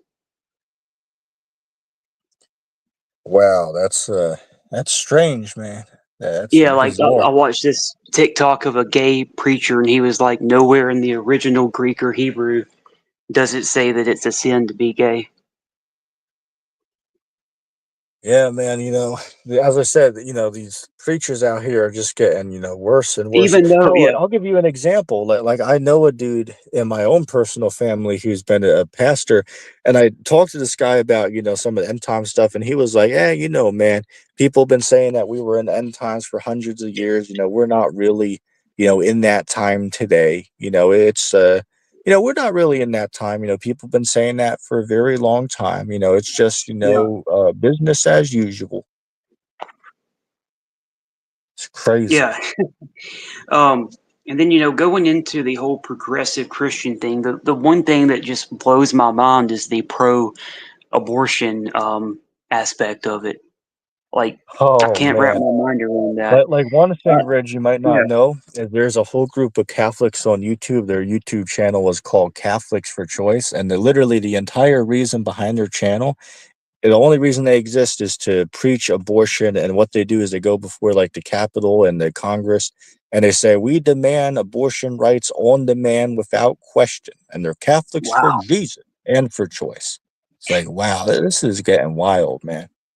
Yeah, and I used to really like study the liberal progressive Christian stuff because I was so interested in how they come to those conclusions. And like one of the pastors that supported abortion was using this part of the Old Testament. I forgot what verse or whatever, but he was saying like I think it was about a woman who cheated on her husband and got pregnant, and how like he was saying that that was basically saying that she should get an abortion because the baby came from. I don't know. You might know what they're referring to, but it doesn't matter. I mean, obviously, in the New Testament, Jesus says like anybody that hurts a child, they should be hung, right? Yeah, so similar to that, but like say for instance, like in the Old Testament, I believe it's um I believe it's Exodus 21 and 22 on down. It says, "If a man hurts a woman with child, that her fruit depart from her, that you should give life for life, burning for burning, wound for wound." And I'm nearly paraphrasing off the top of the head, but anybody can pick the book up and read it themselves. And it's literally telling you if a man hurts a woman that has a child in her womb, and the child dies, when you're supposed to take the man's life for taking the child's life. In a nutshell, Yeah. that's what it's saying. So clearly, on that alone, it shows that the God of the Bible considers a child in the womb to be alive. I'll give a bonus example. God told Jeremiah, if you read Jeremiah chapter 1 and verse 5, he said to Jeremiah, "Before you were even formed in the womb, I knew you, and I ordained you to be a prophet unto the nations." So doesn't that prove that he was alive? In the womb, if Right. God told him he knew him before he was even in the womb. Just a bonus to throw in there. Yeah, that verse is actually like the most used verse when it comes to showing that the Bible's anti-abortion. Yeah, that's a good one. Oh, and by the Yeah. way, Truth and Tello's ministry in the back. This is not an open panel on here tonight. I only am talking to Ridge. But if you do got a question or comment, do let it be known in the chat down below. Ridge, just so you know, the guy down there in the comments, that's the preterist dude I was talking about earlier that believes that all things are fulfilled and Christ is ruling the nations today. That's the Oh, individual I was referring to earlier. the full preterist guy. Yeah, yeah. So what's the difference between a full preterist and I'm assuming the other one's a half preterist? Well, it's a partial preterist. A partial preterist, they believe that most of the things in the Bible were fulfilled, such as, say, for instance, maybe a lot of the end day prophecies, but they believe Christ hasn't returned yet for, like the last day judgment and stuff like that. But then the full preterist believes that it all has been fulfilled, right? Like Yeah, literally everything.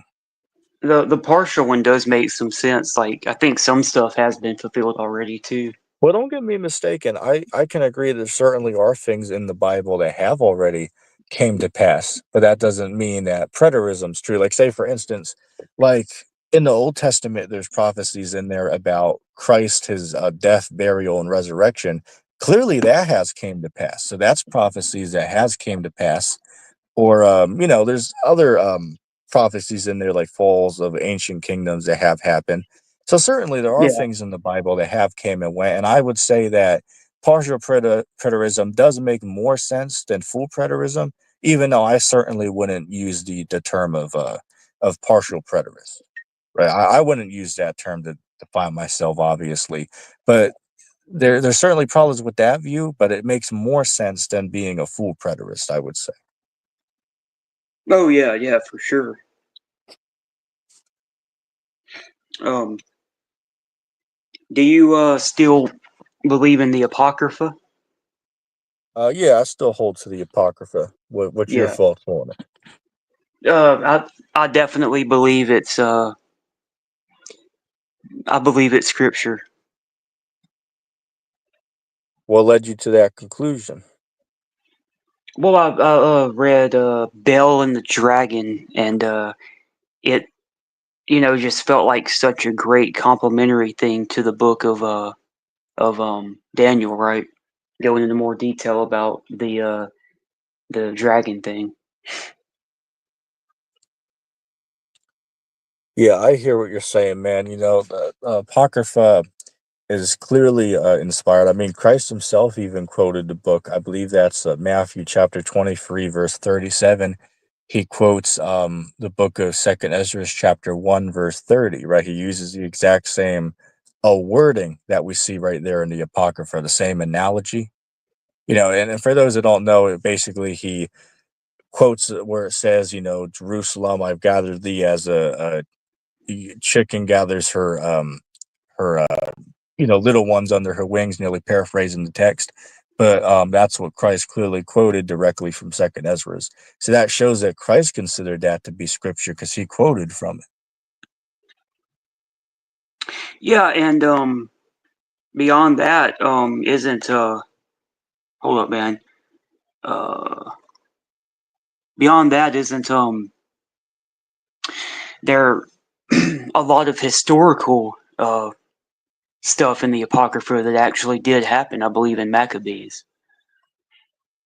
Right, right. Yo, Ridge, the preterist guy wants to come on. Do you want to ask him a couple questions regarding preterism? Yeah, sure, man. That's fine.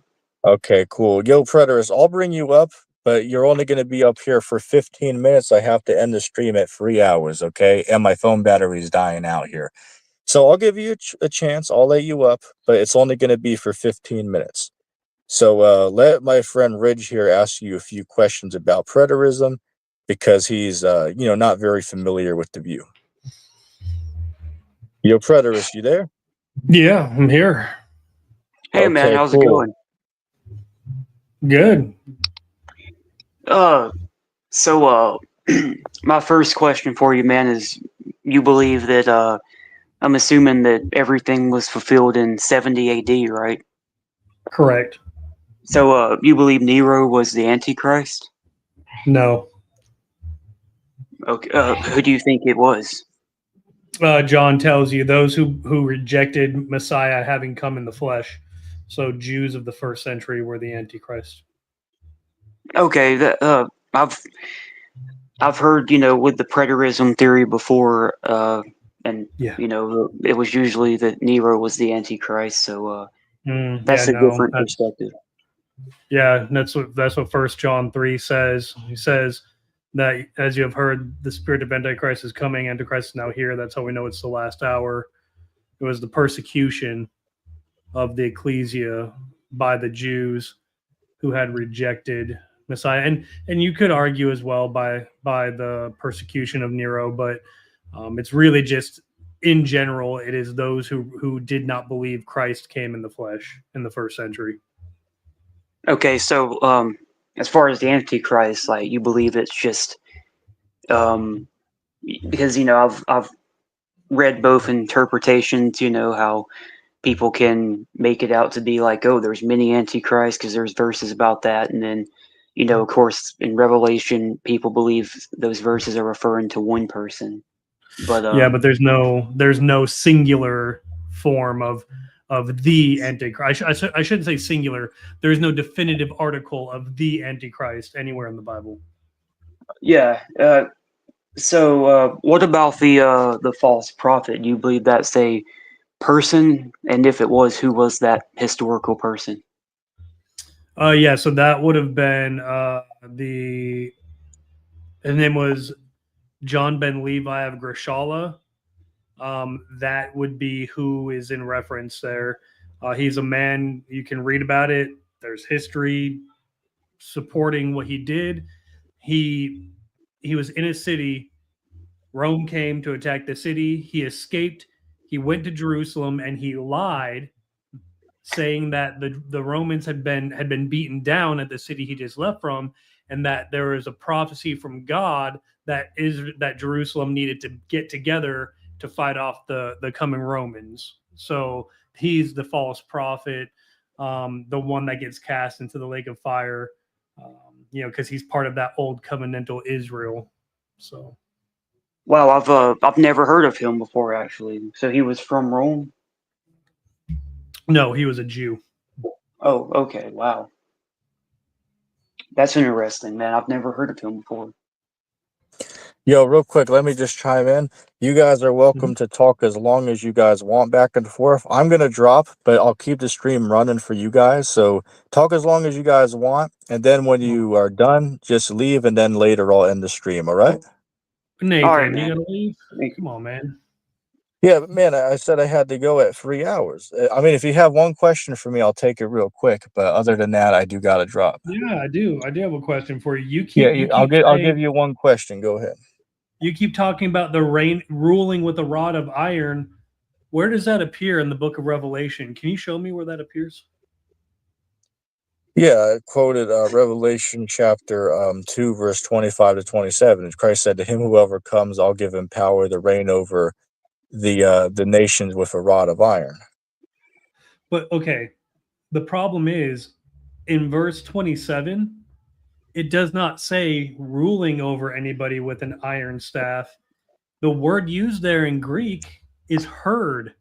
He says he will herd them with an iron staff. This is evangelism, ETT. This is talking about herding Evangelism. people into the kingdom of Christ. I mean, if you want to hold that perspective, man, I'd humbly disagree with you on that. But if that's what you Look want up to the view it, Greek you're word. welcome. Don't take my word for it. Look up the Greek word, poimanai, or pomeneo. Look it up. It means to herd something. Jesus uses the same word or like a derivative of that word when talking about herding the sheep. That's what it's talking about. It's evangelism. He's saying that the one that joins my covenant, I will give them the authority upon the nations, and they will herd them. They get herded with an iron staff. Yeah, it's using imagery. The iron staff is like strong symbol. But it's talking about bringing people into the new covenant. All right. I mean, that's an interesting viewpoint. I haven't heard anybody else break that down that way. Well, thank you. Appreciate that. anyway, yeah, I can talk All right, to cool. Ridge for a little. Yeah, that's cool. You guys go as long as you want. Just when you're done with the conversation, just exit the stage and I'll come on and close it out. All right. All right, man. All See right, you. man. We'll talk again. All right, cool. Nice to catch up with you, Ridge and Preterist. I'll leave you all for your conversation. All right. All right, man. All right, cool. All right, man. Can you hear me? Yep. All right. So, okay. So that guy is the false prophet. So, my so my next question would be, and I think this is just like my main question, and the question that I think everybody would ask is like, why isn't the world perfect right now? Like, just I can name all the horrible things happening, and of course the world's always been like that. But if everything was fulfilled, wouldn't like that all be over with? Well, no. So nowhere is there a promise of actual physical, like perfect peace and harmony. As a matter of fact, in Isaiah 54 is a eschatological chapter because it talks about the New Jerusalem coming down. In verse, well, if you really look at verse 10 through 12. Okay. This is literally Revelation 21. Like I guess the end of chapter 20 and the beginning of chapter 21. So Okay. so this is eschatological, but look what it says here. In verse 14 says, in justification you will be prepared, be far from extortion, for you will not fear, and be far from the battle, for it will not come near to you. So even in the new heavens and new earth, there's battling going on. And if you read in Isaiah 65 and 60, really 65 specifically, Isaiah talks about in the new heavens and new earth, there's people that get born, there's people that grow old and die, there's people that are building houses, planting vineyards. So I mean, this is all about, learning what the language that's being used really means, because it's not literal. In many instances, it's just using highly metaphorical language to draw a picture in our minds. Yeah, and I would say, there's definitely a lot of that in the Bible, which is why like there is so many doctrines and interpretations. So Yeah. that is a interesting perspective. So my next question would be, if you're correct, who is inspiring, all this evil? If the devil has been cast in the lake of fire, or whatever, all the horrible stuff going on in the world, like what is making people do that if it's all been fulfilled? Well, so the devil or the Satan or the diabolos, the serpent, that's just in the Old Testament. All of that is shadows pointing toward that terminal generation of first century Jews who rejected Messiah and wanted to stay under the old covenant. And we see that, okay, because in my one of my big go-tos is in First Thessalonians, and we read here in chapter 2 verse 14. Paul is telling these people in Thessalonica, he says, for you were made to become imitators, brothers, imitators of the ecclesia of God, of those being in Judea in Christ Jesus, since you suffered the same, also you from your own tribesmen, so also they from the Jews. Okay. And then he says that they were those who have slain the Lord Jesus and the prophets, and having persecuted us, of those also are not pleasing to God, and standing in opposition to all humanity, those preventing us to speak to the nations with the intention that they also might be saved. to the end that they make full their sins always. But the wrath has come upon them into completion. So Paul is identifying these Jews that had been persecuting the ecclesia in Judea as the ones that were not pleasing to God and stood in opposition to all mankind. That is the diabolos, the satanos, or hasatan. It's a title. It just means adversary. So in AD 70, that old covenantal system got done away with. So there is no more adversary to God, and so it's not like there's some sort of mythological creature called the devil that makes bad things happen.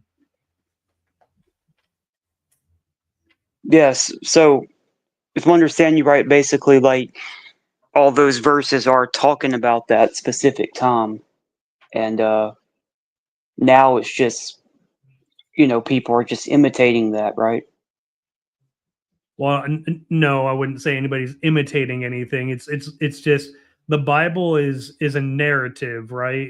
It's God working through his creation to reveal who he is, and his ultimate plan was for a covenant for all his creation to be in. So bad things happen today, but bad things happened even back in the Old Testament. Had nothing Yeah. to do with the devil doing the bad things. Right. Right. Yeah. Yeah. That makes sense, man. I'll give you this, man. You definitely have a lot to back up what you're saying. You've done your research. Yeah, I've done many debates on the topic, and I learn more and more every day that just solidifies and affirms the position. Um, I mean, it's undeniable when Jesus says all these things will come upon this generation. He tells the Pharisees all the blood of the prophets will come upon you, and then he's literally identifying these people as the final judgment coming upon them.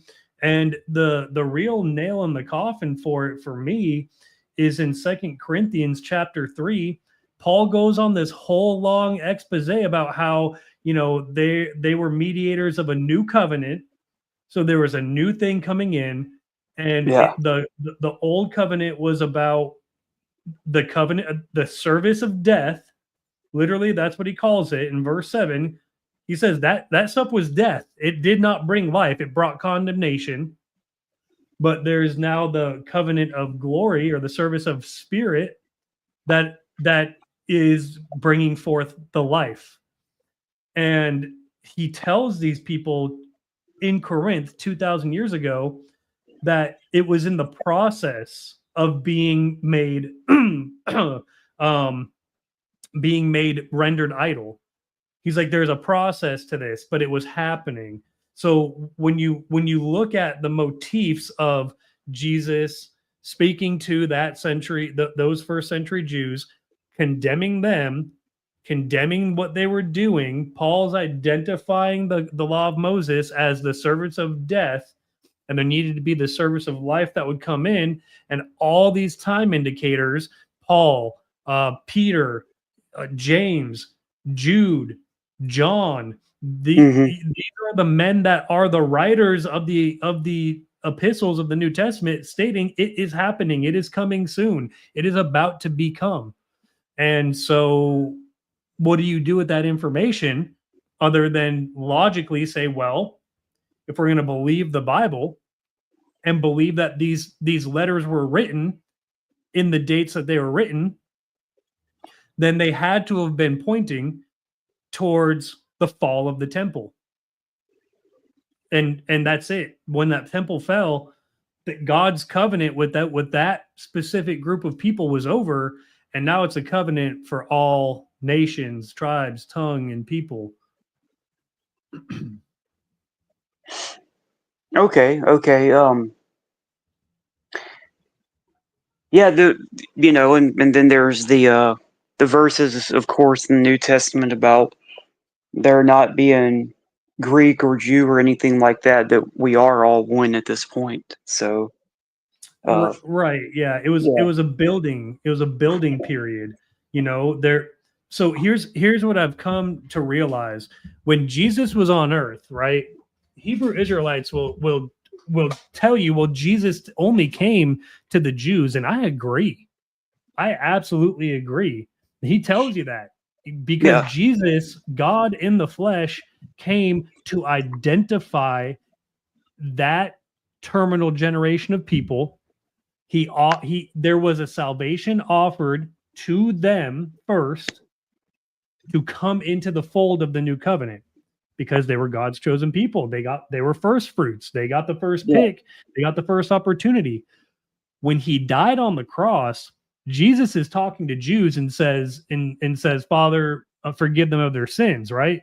Stephen, when he's stoned in Acts chapter 7, he's getting stoned by Jews. He says, "Please do not, do not hold this against them. Forgive them of their yeah, sins." This is true because the way that atonement worked in the Old Testament, if you read in Numbers, or it's extensively talked about in Leviticus, the high priest went into the holy place first to make the atonement for his family and himself. Jesus was a Jew. His family was Jews. As a matter of fact, he says it in the Gospels. Remember, the Jews are like pointing to Mary and his brothers and everything. He goes, "Oh, what about your mother and your brothers?" And he says, "Look at these around me. This is my mother. This is my brother." He's identifying, hey, these Jews, I come from the seed of David, right? hmm, They are the ones that got the propitiation offered for them. The atonement was first given for them, but Christ has to return. He had to return. Okay, the high priest comes out of the most holy place according to the Day of Atonement, and he then takes that blood and sprinkles it upon the rest of the congregation. And you're right, the whole point of Paul's ministry was to identify the rest of that congregation, now included people from other tribes, tongues, peoples, and nations, so that yeah. salvation was given now to everyone else as well. That's I, how. I That's how. completely, yeah, I completely agree with you there. But I think that like these people, whether it be the Black Hebrew Israelites or there's even a what is it, Anglo-Saxon Israelite group now, and it's all like just a egotistical superiority thing. I mean, there's no way you can't honestly read the Old Mm. Testament and come to the conclusion that obviously Jesus is saying, we're all one at this point, all of his believers, right? I mean, yeah, that's literally the whole point. And the blood the blood shed on the cross, I mean, John tells you in Revelation chapter 5, um verse 9 and 10, you were slaughtered. He's talking about Christ Jesus. He was slaughtered, and he bought us for God with Yeah, his blood out of every tribe, every tongue, every people, and every nation. And he had made them to God to be a regency, so a kingdom, and priests. And we reign on the land. Being reigning yep, upon the land is covenantal promises. The land itself, the physical land, is not what's in purview. This is the spiritual Israel, the spiritual Jerusalem, the new Jerusalem that comes down out of heaven in Revelation 21. interesting, man. Yeah, I definitely agree with you about the Jewish aspect of it. Another question I have for you is, what is your interpretation of the 144,000 from, So yeah, yeah. So the term, the 12,000 is literally just like numbers. A lot of time in the Bible are um in Hebraic thought, numbers just signified things. So a number of 12,000, when we're talking about 12 tribes, is like an expounding on the number of however many of those first century Jews that were believers in Christ. And it's also a militaristic number, because that's how like in the time of the Roman Empire, they would identify like a centurion, right? Well, the real title of a Roman centurion is somebody who was in charge of thousands of troops. Yeah, yeah. So what Christ is identifying with this gathering of the 144,000, it's not a literal number. It's identifying that this was his first century Jews, again, those people that got the to be the first fruits of this new covenant. And he's now amassing he's consolidating his kingdom together for this, purpose of initiating his kingdom, his kingship. Like, to be a king, you need a kingdom. So he needed the number of Jews, and again, it's using that number 144,000 to draw, like, troop imagery, like, hey, this is my kingdom, right? I'm king, this is my army.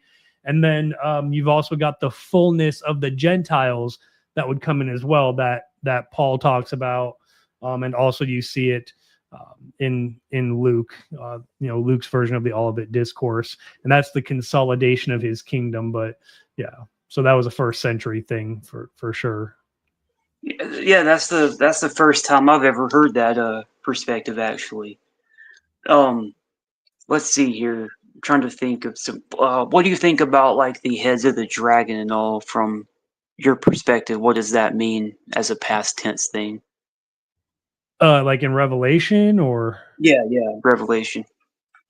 Well, so you're talking about when you've got Mystery Babylon writing on the thing. Was it? I think it's Revelation. Was it 17? Yeah, something like that.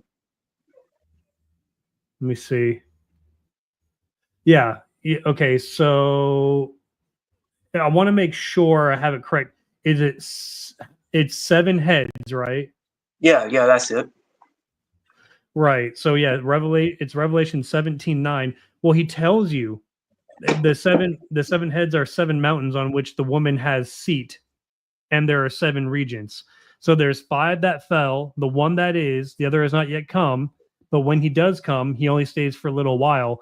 This is actually talking about the Caesars, because when John was writing, when John was writing Revelation in the mid 60s AD, it was Nero. He is the one that is, but there was 5 Caesars before him that had died.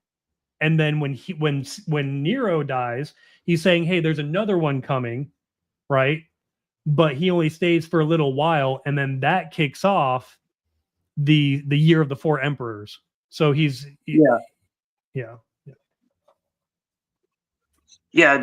that year, 3 of them only served for like a few months. Yeah, and that culminates in AD 70, because you then had Galba, was it? No, sorry, Vespasian, and Vespasian's son Titus was the one who went and sieged Jerusalem. So I'm I study Roman history a bit myself. It was Galba, Vespasian. I can't remember the other 2 from that period. It's so the Roman emperors of that period were Galba, Otho, and Vitellius, and then that it culminates in Vespasian, because he's the one that's ruling when this siege reaches its highest point. So he takes reign in 69 AD, and it was in about a year later, which would be July of our calendar, when the temple fell. So yeah, you've got the year of the 4 emperors, culminating in Vespasian, and his son Titus is the one that was. I mean, if you read like Josephus, for example, it really, him and Tacticus very thoroughly document everything that was going on, and it lines up. I mean, it lines up very, very well with what Revelation is talking about, the things that Christ talked about in the Olivet Discourse, telling his contemporary Jews that when you see Jerusalem encompassed by armies, know her desolation is near and you need to flee. I mean, that literally happened in the first century. All of these armies, because Rome had amassed a bunch of different legions from all across the Roman Empire, they met in the valley of Medigo, which would have been Harmageddon. They encompass Jerusalem, okay, and then they fall back for some unknown reason. Nobody will ever know why, but those that believed in Christ, right, believed in his words, knew his warning, they said, "This is it. We got to go." They fled to Pella, and they escaped that siege. But then what happened? As soon as these people fled, they encompassed Jerusalem again, and the desolation began. That was the siege of Jerusalem, and it culminated in the return of Christ with the fall of that temple. Christ says, "From now on, you shall see the Son of Man coming in great glory on the clouds of heaven." That's judgment language used all throughout the Old Testament when God says, like, I'm coming on the clouds, talking about an army coming and attacking another kingdom and making it fall. Yeah. Okay, so I'm kind of getting the hang of your viewpoint. Last question I can think of for now, man, is your take on the mark of the beast. Yeah, so I've done an entire dissertation and expose on this. Let me pull this up here because I've got it, and it's not too long of a thing, so it'll be easy. But basically, let's see. I had it here for, I think it was slide number. Sorry, I tried to save my stuff so I can come back to it. Okay, yeah. So when it comes to like the best kind of explanation of this, mark of the beast, what we see is in the Old Testament, Solomon has, I think it was Bathsheba comes and visits him, right? And what she does is she had heard of his wisdom, and she comes and she wants to know, okay, is this guy the real deal? Well, once she finds out that he is, she's marveled by like the temple and everything. And when she leaves, like, and you read in it's in Kings, excuse me, that says that he gave her everything that she had desired, right?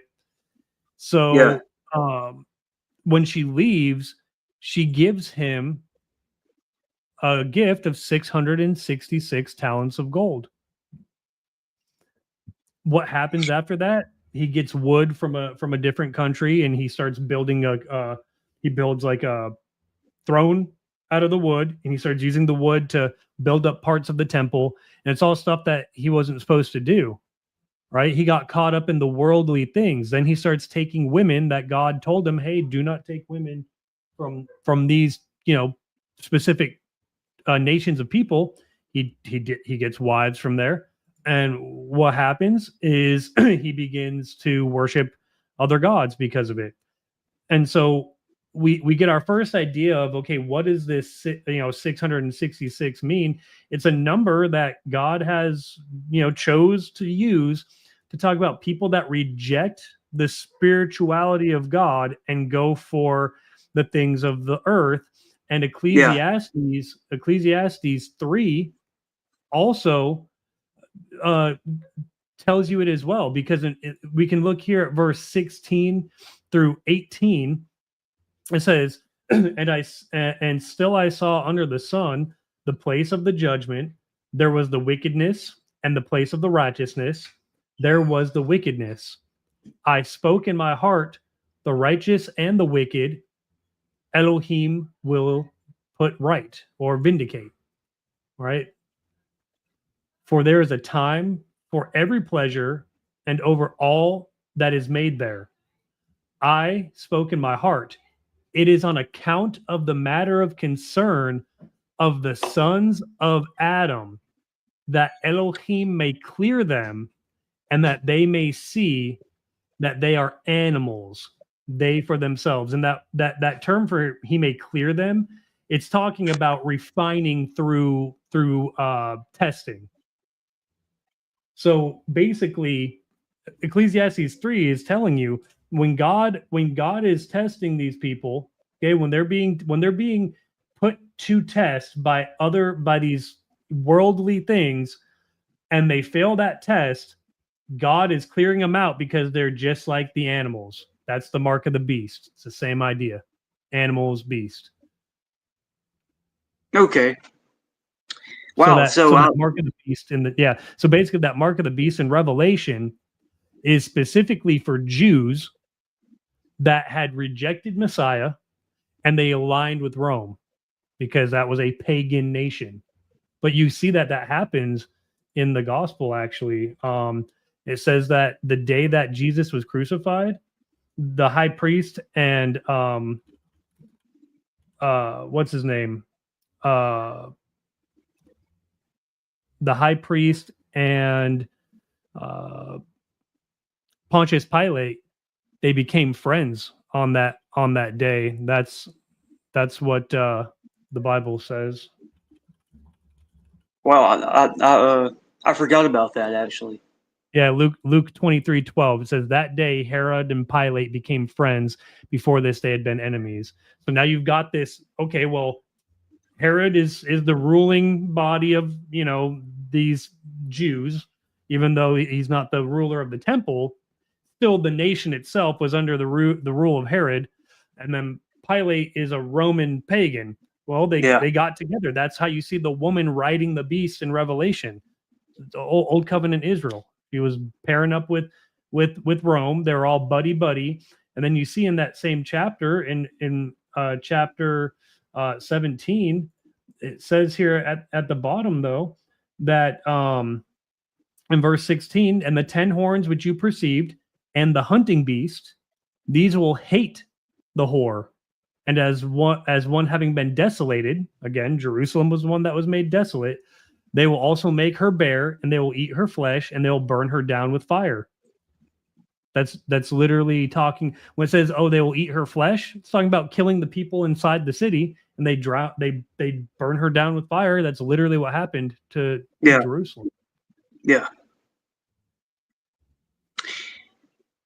Wow, man, that's a lot to take in. Mm-hmm. I've never heard this perspective before, man. I definitely agree with you about the Israel part for sure. And I mean that's pretty obvious. What is the name of the guy you said was the false prophet again? I'm gonna have to research him. Oh yeah. It's John ben Levi of Grishala. I can put B-E-N. Okay. Yeah. Let me see. Is it John ben Levi of Grishala? Let me look him up real quick.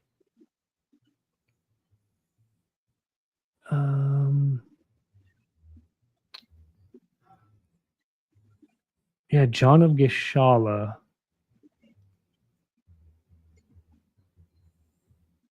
Yeah, John of Grishala. Let me send you a link here in the side chat. Yeah, okay. I mean, it's definitely very interesting when you read it, the history on who this guy was, and he actually also perfectly fulfills what Paul was talking about in 2 Thessalonians chapter 2. Coming into the temple, taking seat there, trying to show himself as the subjector of, or the placer of all things. So I'll put this here in the side chat, in the private chat. All right, man. It's a Wikipedia article on him. Let me copy that.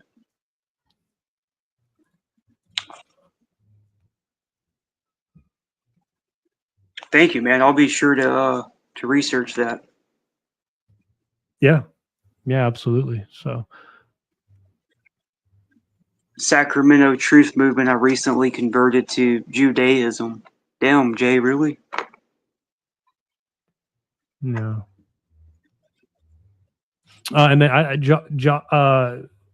ETT. I think John was actually he didn't. I don't know if he died. He was actually captured by Titus during the siege, and then what they did was they imprisoned him for life. And what they did is they took him to Rome, and he was actually paraded through the streets in chains in Rome. So again, Josephus talks about this as well. No, that's sad. Yeah. So I mean, there's. Well, man, I'm about to head out, man. Thank you for explaining everything, and I'm going to be sure to research that guy. Yeah, for sure. See you, man. Take care. All righty. Thank you, guys. Bye. Bye, bro.